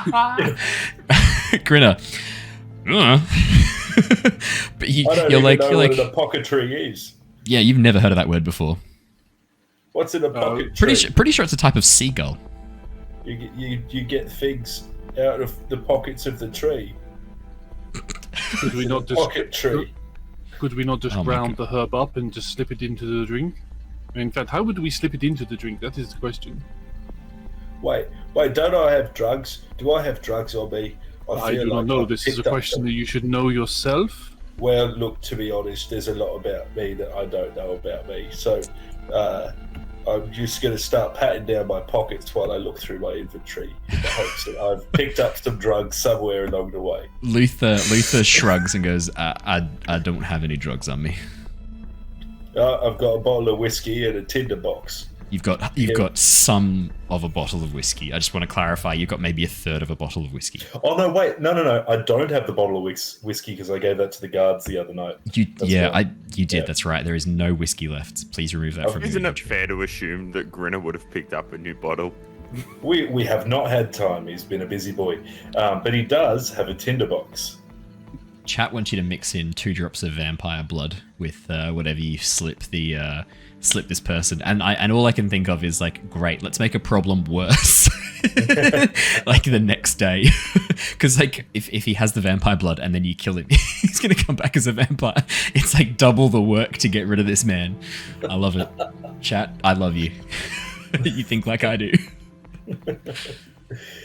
Look, I don't have anything useful for this particular situation, but I also don't know a lot about very many things. So I don't know. Maybe there's an alternative option for poisoning this man to death or to sleep.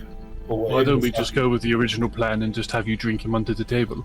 Yeah, well, I can do that. No worries. Yeah, we got that in the bag. Just feed me like a whole bunch of chips and maybe a kebab, and I'll be right. Well, Grinner, why don't we do both? Why don't you get started getting this person drunk? Maybe Killian and I can go and see if we can locate anything to bring back and spec. Maybe we could bring a bottle of alcohol that you could confiscate from us and then give to him, and we'll prepare something. Well, how does that sound? I don't know. I don't think that would come across too good to the other guards if Grinner is confiscating basically smuggled in goods from 2 of the newly appointed Lance Corporals. Well, actually, I don't think that would go down well. Yeah, that's a probably valid good point. But that's not to say that you can't confiscate something off someone in town and have them to bring it back, being like, "Oh, we got some confiscating goods, boys. Let's have a round before we burn these people." That could work. Love that. Love burning people in the evening. I take it the place that he is in is some sort of like guard bar type place. It sounded like she said upstairs. sounded like she said he was just upstairs. Yeah, what Grinner said. Maybe that's something we go. Maybe we walk up the stairs and get a bit of a lay of the land first, then see what we're dealing with. Yeah, let's go meet this fuckhead. It looks like a 3-story building. If we just walk up to the 3rd floor and just walk past him, we can have a quick glance in and see what we're dealing with. Yeah. Sweet. Yeah, let's do it. Let's go not draw any attention to ourselves while we walk past this bloke. Let's do that. I get you to roll to walk up the stairs. Natural 1, Grinner just tumbles down the stairs. As you head back to the guardhouse, you can see that there's a little bit of a commotion. You can see 2 guards looking very out of breath, reporting to what looks to be some sort of sketch artist who is quickly drawing sketches of these 3 figures as best they can from the descriptions of the guard. And as you walk past, you hear, one of them was, it looked like a goat. It had like these goat legs. And then the other one was wearing this like long black cloak and had like white underneath it. And then the other one was this tiny green-skinned child. Maybe some sort of like horrific skin disease. She looked awful. And the sketch artist is like rapidly drawing out these descriptions. Luther just pauses, looks towards the 2 of you. Can I walk up to them, hearing this? Yeah. Oh, I know them. That's almost spot on. But hold on, look. You know, I saw them coming into town yesterday when I was doing other things, and I saw them. I know those lot, and you got it wrong though. Look, his hair is a lot longer than that, and it's the wrong colour. They're not wearing that. And he doesn't have hooves, mate. He's got goat legs, but it's normal people feet at the bottom.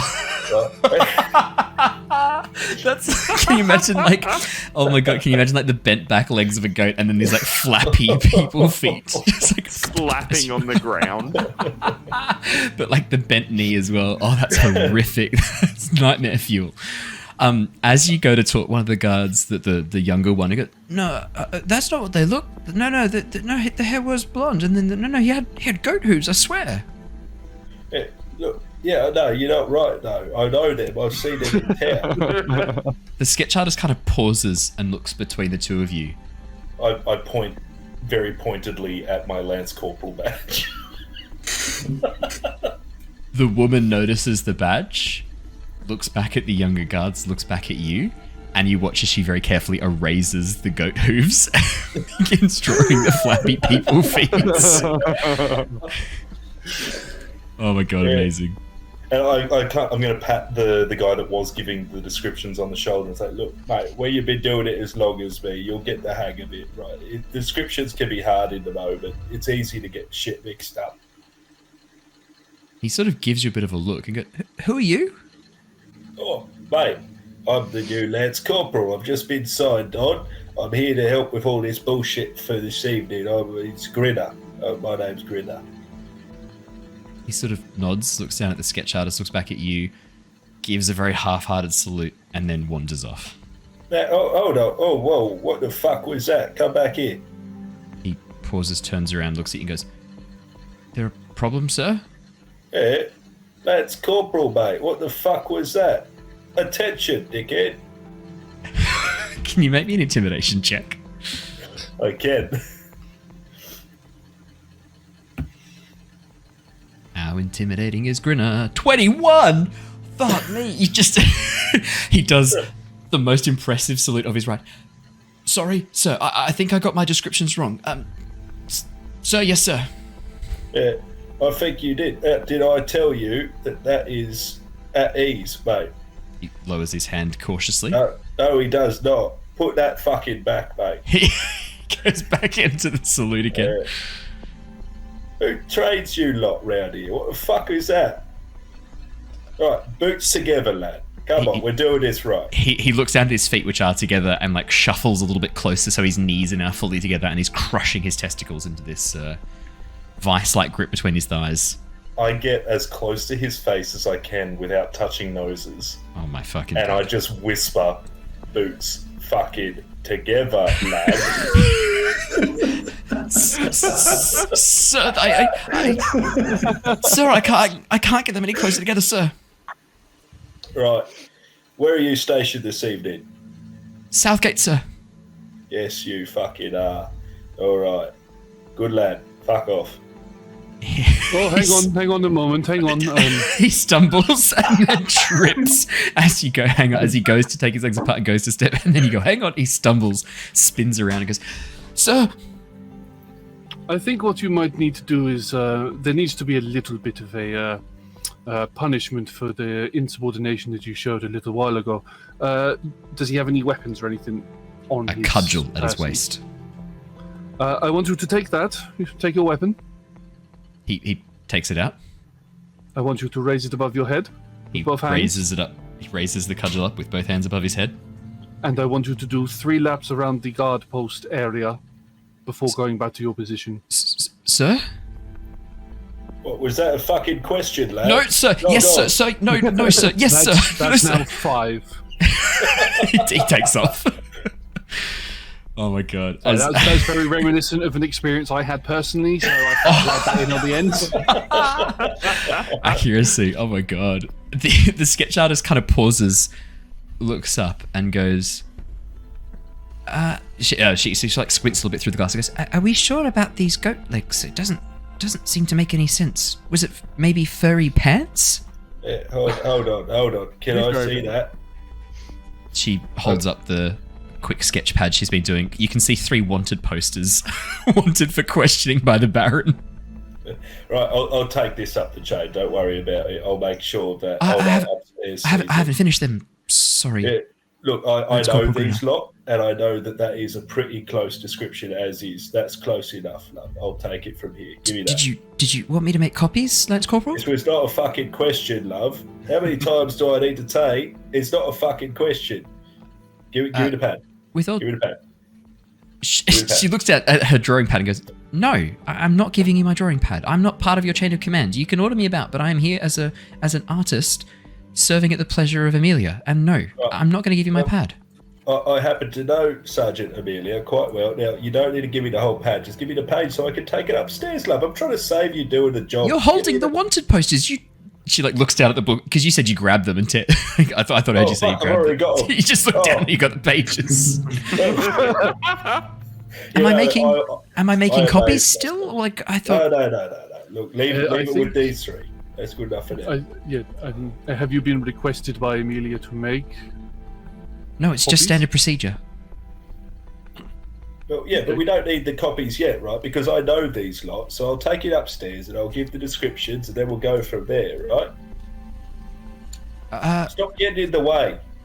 Why are you making it hard for everyone? I don't have to put up with this shit. I'm not paid enough for it. She stands up, closes her book, and storms off.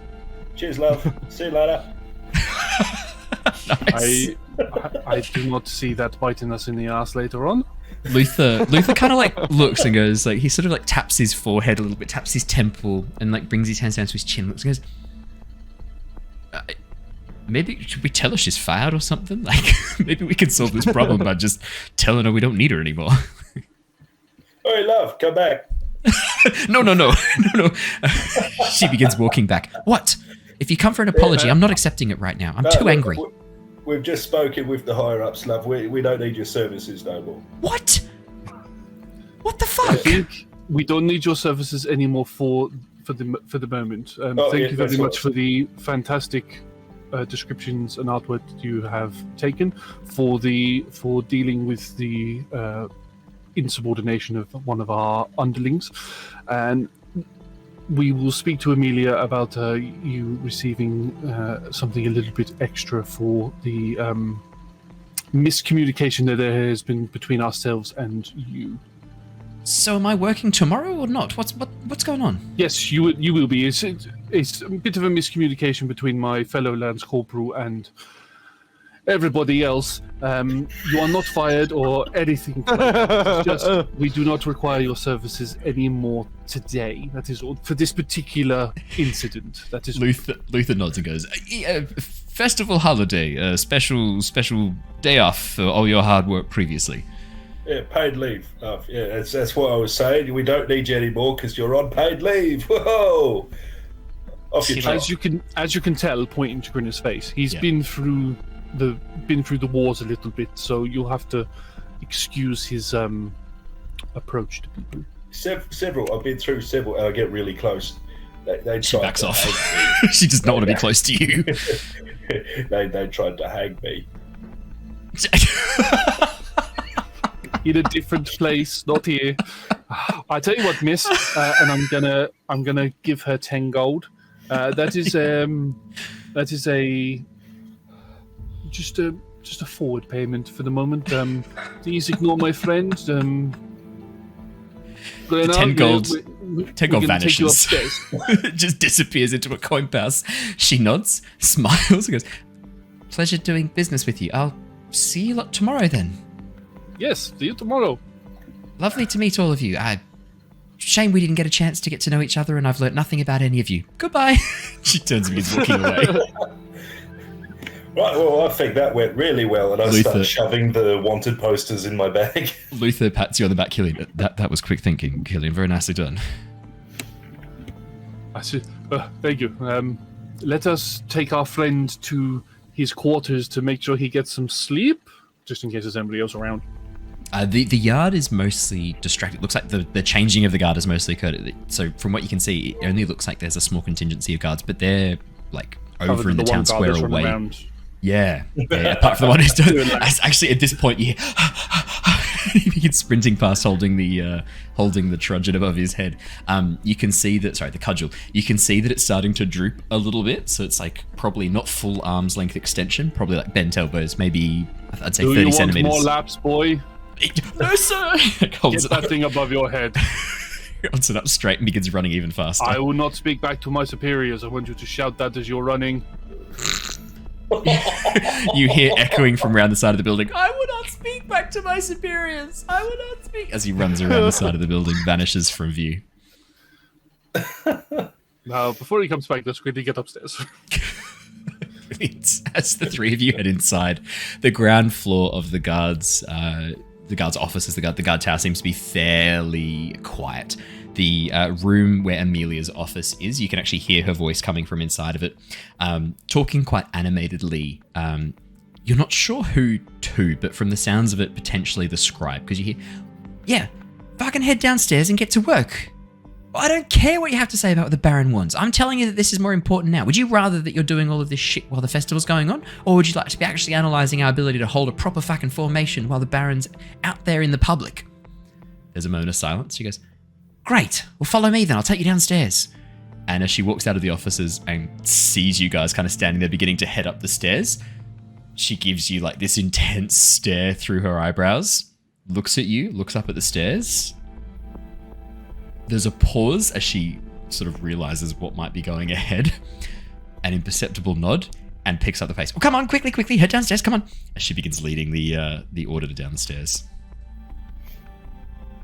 Brilliant. As the three of you head upstairs, we're going to jump across to Team A really quickly. Hello. Hello. As the three of you head out of the Wachter house, the actions of your comrades have meant that there is no longer a contingent of guards hanging up wanted posters for you, which is what would have happened if they hadn't put a stop to that. So that's why I had to quickly jump across, because I need to know what the consequences of this are. So the three of you, as you head out the front of the Wachter house, the streets are still busy with people preparing for the festival. You can see torches are now being lined up along every street at regular intervals, on a bit of a lean from the already existing lanterns, these wicker torches ready to be set alight. What would you like to do? Well, it looks to me like things are starting to roll into action a little bit. Can we see the Baron getting himself ready in a central location? Is he? No, he doesn't appear to be anywhere in view of where you guys are. Did we still want to go see Victor? And he'd be much less useful than the Wachter family, but we could. I feel like getting the Baron's own son to, I don't know, once we start, shout out something like the Baron is an evil man, might help get people on side. If his own son denounces him. Yeah, the personal touch would do vicious damage. But I just had the thought that going to see Victor would also mean us going past the Baron's house, which maybe might not be the best idea. Why not? I mean, I could cockroach my way inside up to his room and hope he's there. Sure. That's an option. We could also... could we just tell Tisla? him to stay away, the son? Would that also be helpful for us? Stay away from what? From the event where his dad's going to get arrested. I don't think that's helpful. Mode is stay away. Yeah, we have no real danger of him actually being there unless we asked him to, I don't think. Okay. I think there's a way of him appearing to be there if someone did happen to disguise oneself as him.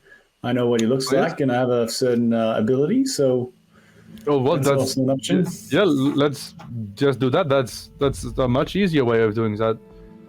If you're willing to do that, then I can go get myself in position to start the distraction. Or should we meet back up with the others and probably, bring these two halves of the plan that we're completely not aware of together? Well, how long until, I actually don't know when we're going to meet him. I'd say at this point it's only been 2 hours tops. So it's only 10 a.m. And the festival's not until the evening. So we've still got 6 hours. Yeah, so you've got a fair bit of time. I think we should go there now and just wait. Well, let's go meet back up with our friends first, I think, and okay. Make sure we have a fully coherent plan that will, as the expressions say, not go awry. So, all right, well, we can just wait near the town. Sorry, not the town, the manor, and then I can message when I see one of them and call them over. Why would they be at the manor? That's sorry. I assume we'd be meeting back. We're gonna go to Dad's place. Yeah.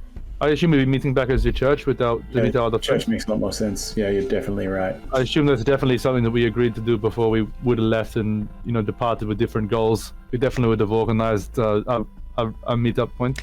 It's something you should have done. I think we definitely did. We just skipped over because it'd not be interesting for anyone watching at home. What are you talking about? New guest. Theo? We've got a friend here. He says in character. I am breaking the fourth wall. How do you like it? I do love the idea of people in the Fey realm just watching through bodies of water everything that he's doing. Yeah, it's a hit reality TV show. Taking bets on how long Theo will last, voting out contestants. Raspit got off. It's didn't Big get enough Brother, votes. basically. Yeah. Oh my goodness, and Strahd the Ginger Ninja. It's a blast from the past.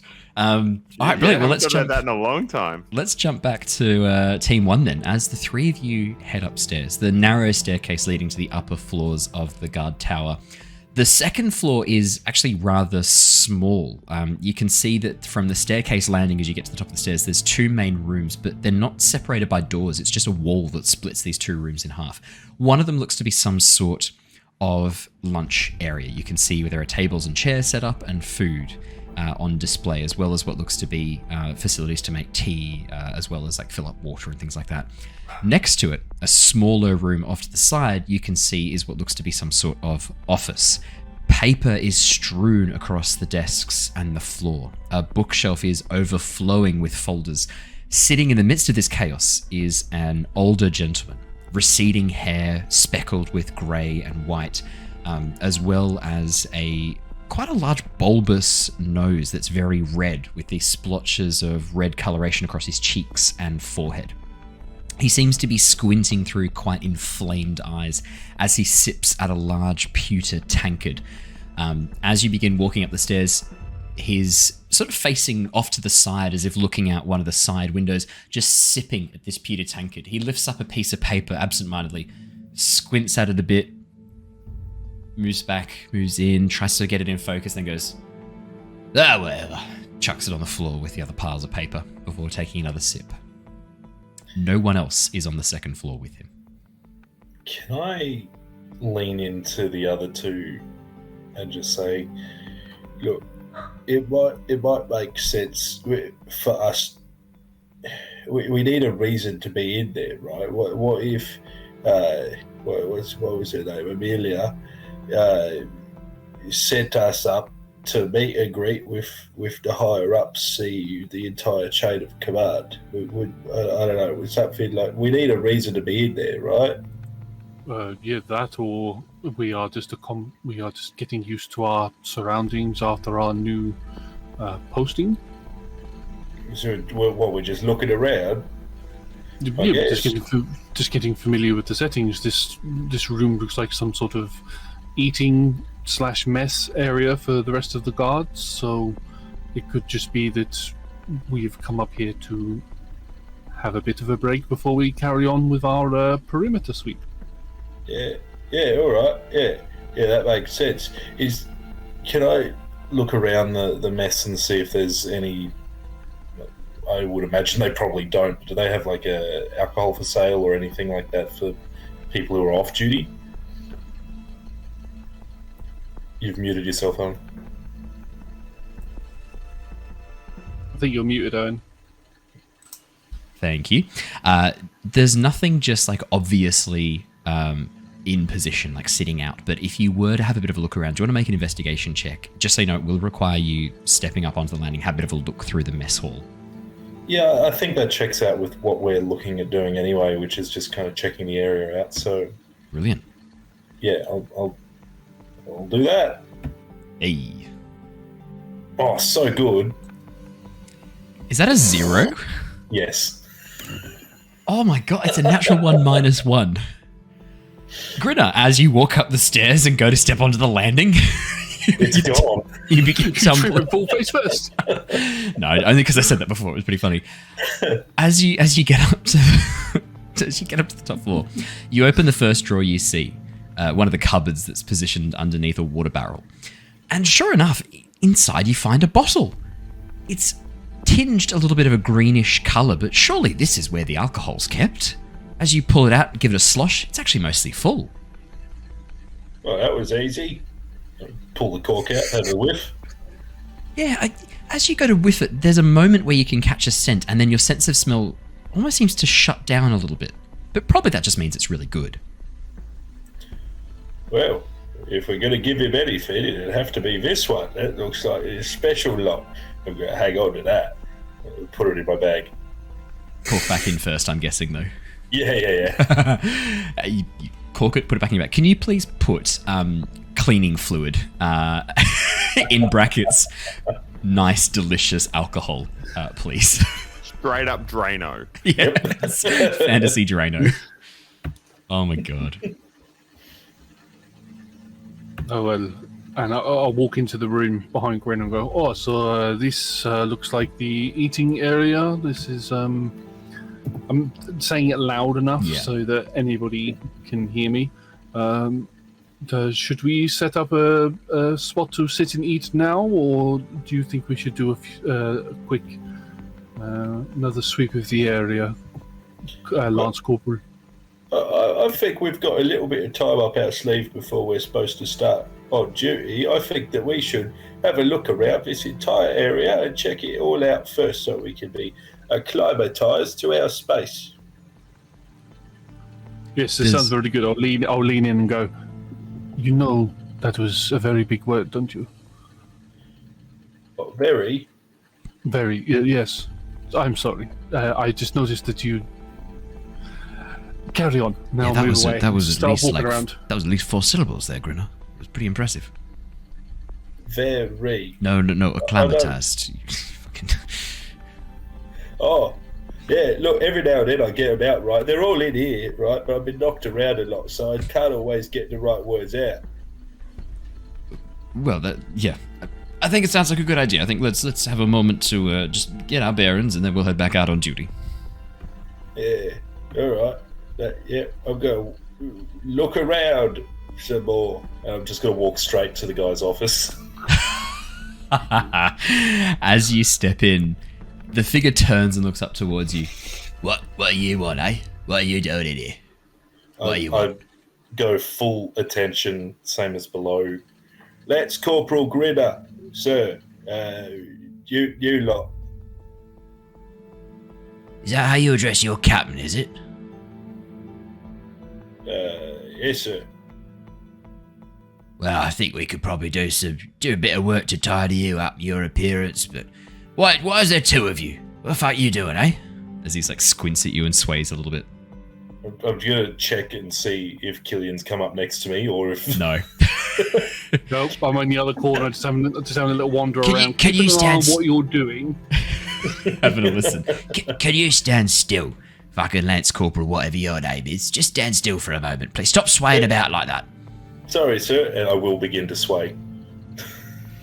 Just really subtly. Can you roll me a percentile dice to see if you're swaying in time with his drunkenness, or if it's the opposite, in which case it's going to be a lot worse. Evens him out. Yeah. Just a D100. The classic Dundred. 78, yeah. You begin swaying, he goes, fuck, much better. Why were you sort of like moving all over there before? Are you drunk? You're drunk on duty, aren't you? As he hiccups. I got my sea legs, so that's all. I'm fresh off the boat. What's a sea? Well, it's there's no oceans in Barovia. It's the one after B, Sergeant. Sergeant? I'm Captain, you blithering idiot. Oh yeah, look, yeah, that's absolutely on me. Sorry, Captain. Hey, you look as though you need to relax a little bit, sir, right? It's a big day for you, yeah? What I need is people to stop asking me stupid fucking questions. Takes a sip. Oh, all right. Well, I can see you like to drink. What is that? Piss. Is it the good sort or the not so good sort? Because what does piss mean to you, you idiot? Of course, it's shit. All the good stuff's locked up in the fucking Blue Water Inn. Well, I've had a thought here, Captain. Right, me and the boys that I joined up with, we don't start for a good hour and a half. We still got some time up our sleeves. Yeah. If we were to bring you a nice, pretty bottle from across there in the blue water, you reckon? What you reckon, eh? I reckon brown nosing don't work on me, son. But go and get the bottle anyway. I think I'm going to go get that bottle for you. It's not so much brown nosing because I have a certain feeling, sir, that someone of your stature might like a drink. Is that right? You like these drinks, right? Well, I reckon. In fact, no. I don't reckon. I bet that I can drink more than you can. Listen to me, son. If you're trying to suggest that I'm on the piss, you're too fucking right. There's no way you're drinking me. That's not happening. You weak little man standing there. You've got no fucking hope. Fetch that bottle right now. Yeah, done. All right, I bet you my entire month's pay, right? My entire month's pay. I'll be the one standing at the end of this. You stay there, Sergeant. Were you dropped on your head as a wee little tyke? So I've been dropped on my head my entire fucking life, sir. Good, I think it's going to be interesting. Go and fetch that bottle quick, smart. Get back here. Yes, sir. Really? I'm gonna turn around and head off. Luther just wide-eyed watches you go and shrugs as if he wasn't expecting that to work. I'm just like, Alrighty. I think that is a good place to wrap up for tonight, and we will come back next week and see how the execution of this part of the plan the works. execution of the execution. Yeah, exactly. One day we'll actually get to doing the plan. Hey, you've already got through like a good, I reckon, 60% of what you had planned. Like that. Given how poorly it started for some of you, the fact that you've gotten where you did is pretty damn impressive. Definitely, Team 1 carried it a bit to help keep Team A out of trouble. Weirdly surprising, actually, that one. No, I did not see that coming. Right. I think the audience would see it a very different way. I don't think they would. And you can't Jedi mind trick them. Your persuasion is nowhere near high enough. You will say Team A is better. Well, thank you everybody for joining us. It's been absolutely wonderful having you here. Once again, huge thank you to Josh from Roll Together RPG for joining us again. You'll have the link to the Roll Together RPG stream down in the comments, twitch.tv/rolltogetherrpg. Thank you all of the lovely people who've been watching us. If it's live on Twitch, legends, we appreciate having you here live, and it's so lovely to see you chatting together in the comments section. If you're watching this recorded on YouTube or on the podcast platform of your choice, again, massive thank you. We are so close to that 1,000 subs on YouTube now, so if you are watching on YouTube, we would really appreciate if you hit that subscribe button. Like button and comment as well helps appease the dark powers of the YouTube algorithm and keep yourself safe from the influence of evil books that might wish to harm you. But that's the only way to keep you safe. It's just hit the subscribe, like, and comment button. But for stay all away of us, from books. You heard it here first. fear the written word. Well, that is all from us here tonight. We will be back again tomorrow night with Avatar Legends. But until then, stay safe, stay well, and we will see you all again really soon. Twitch people, don't go anywhere. We're going to go raid Corsair's Cove. Until next time, farewell, everybody. Bye. Bye. Bye. Bye.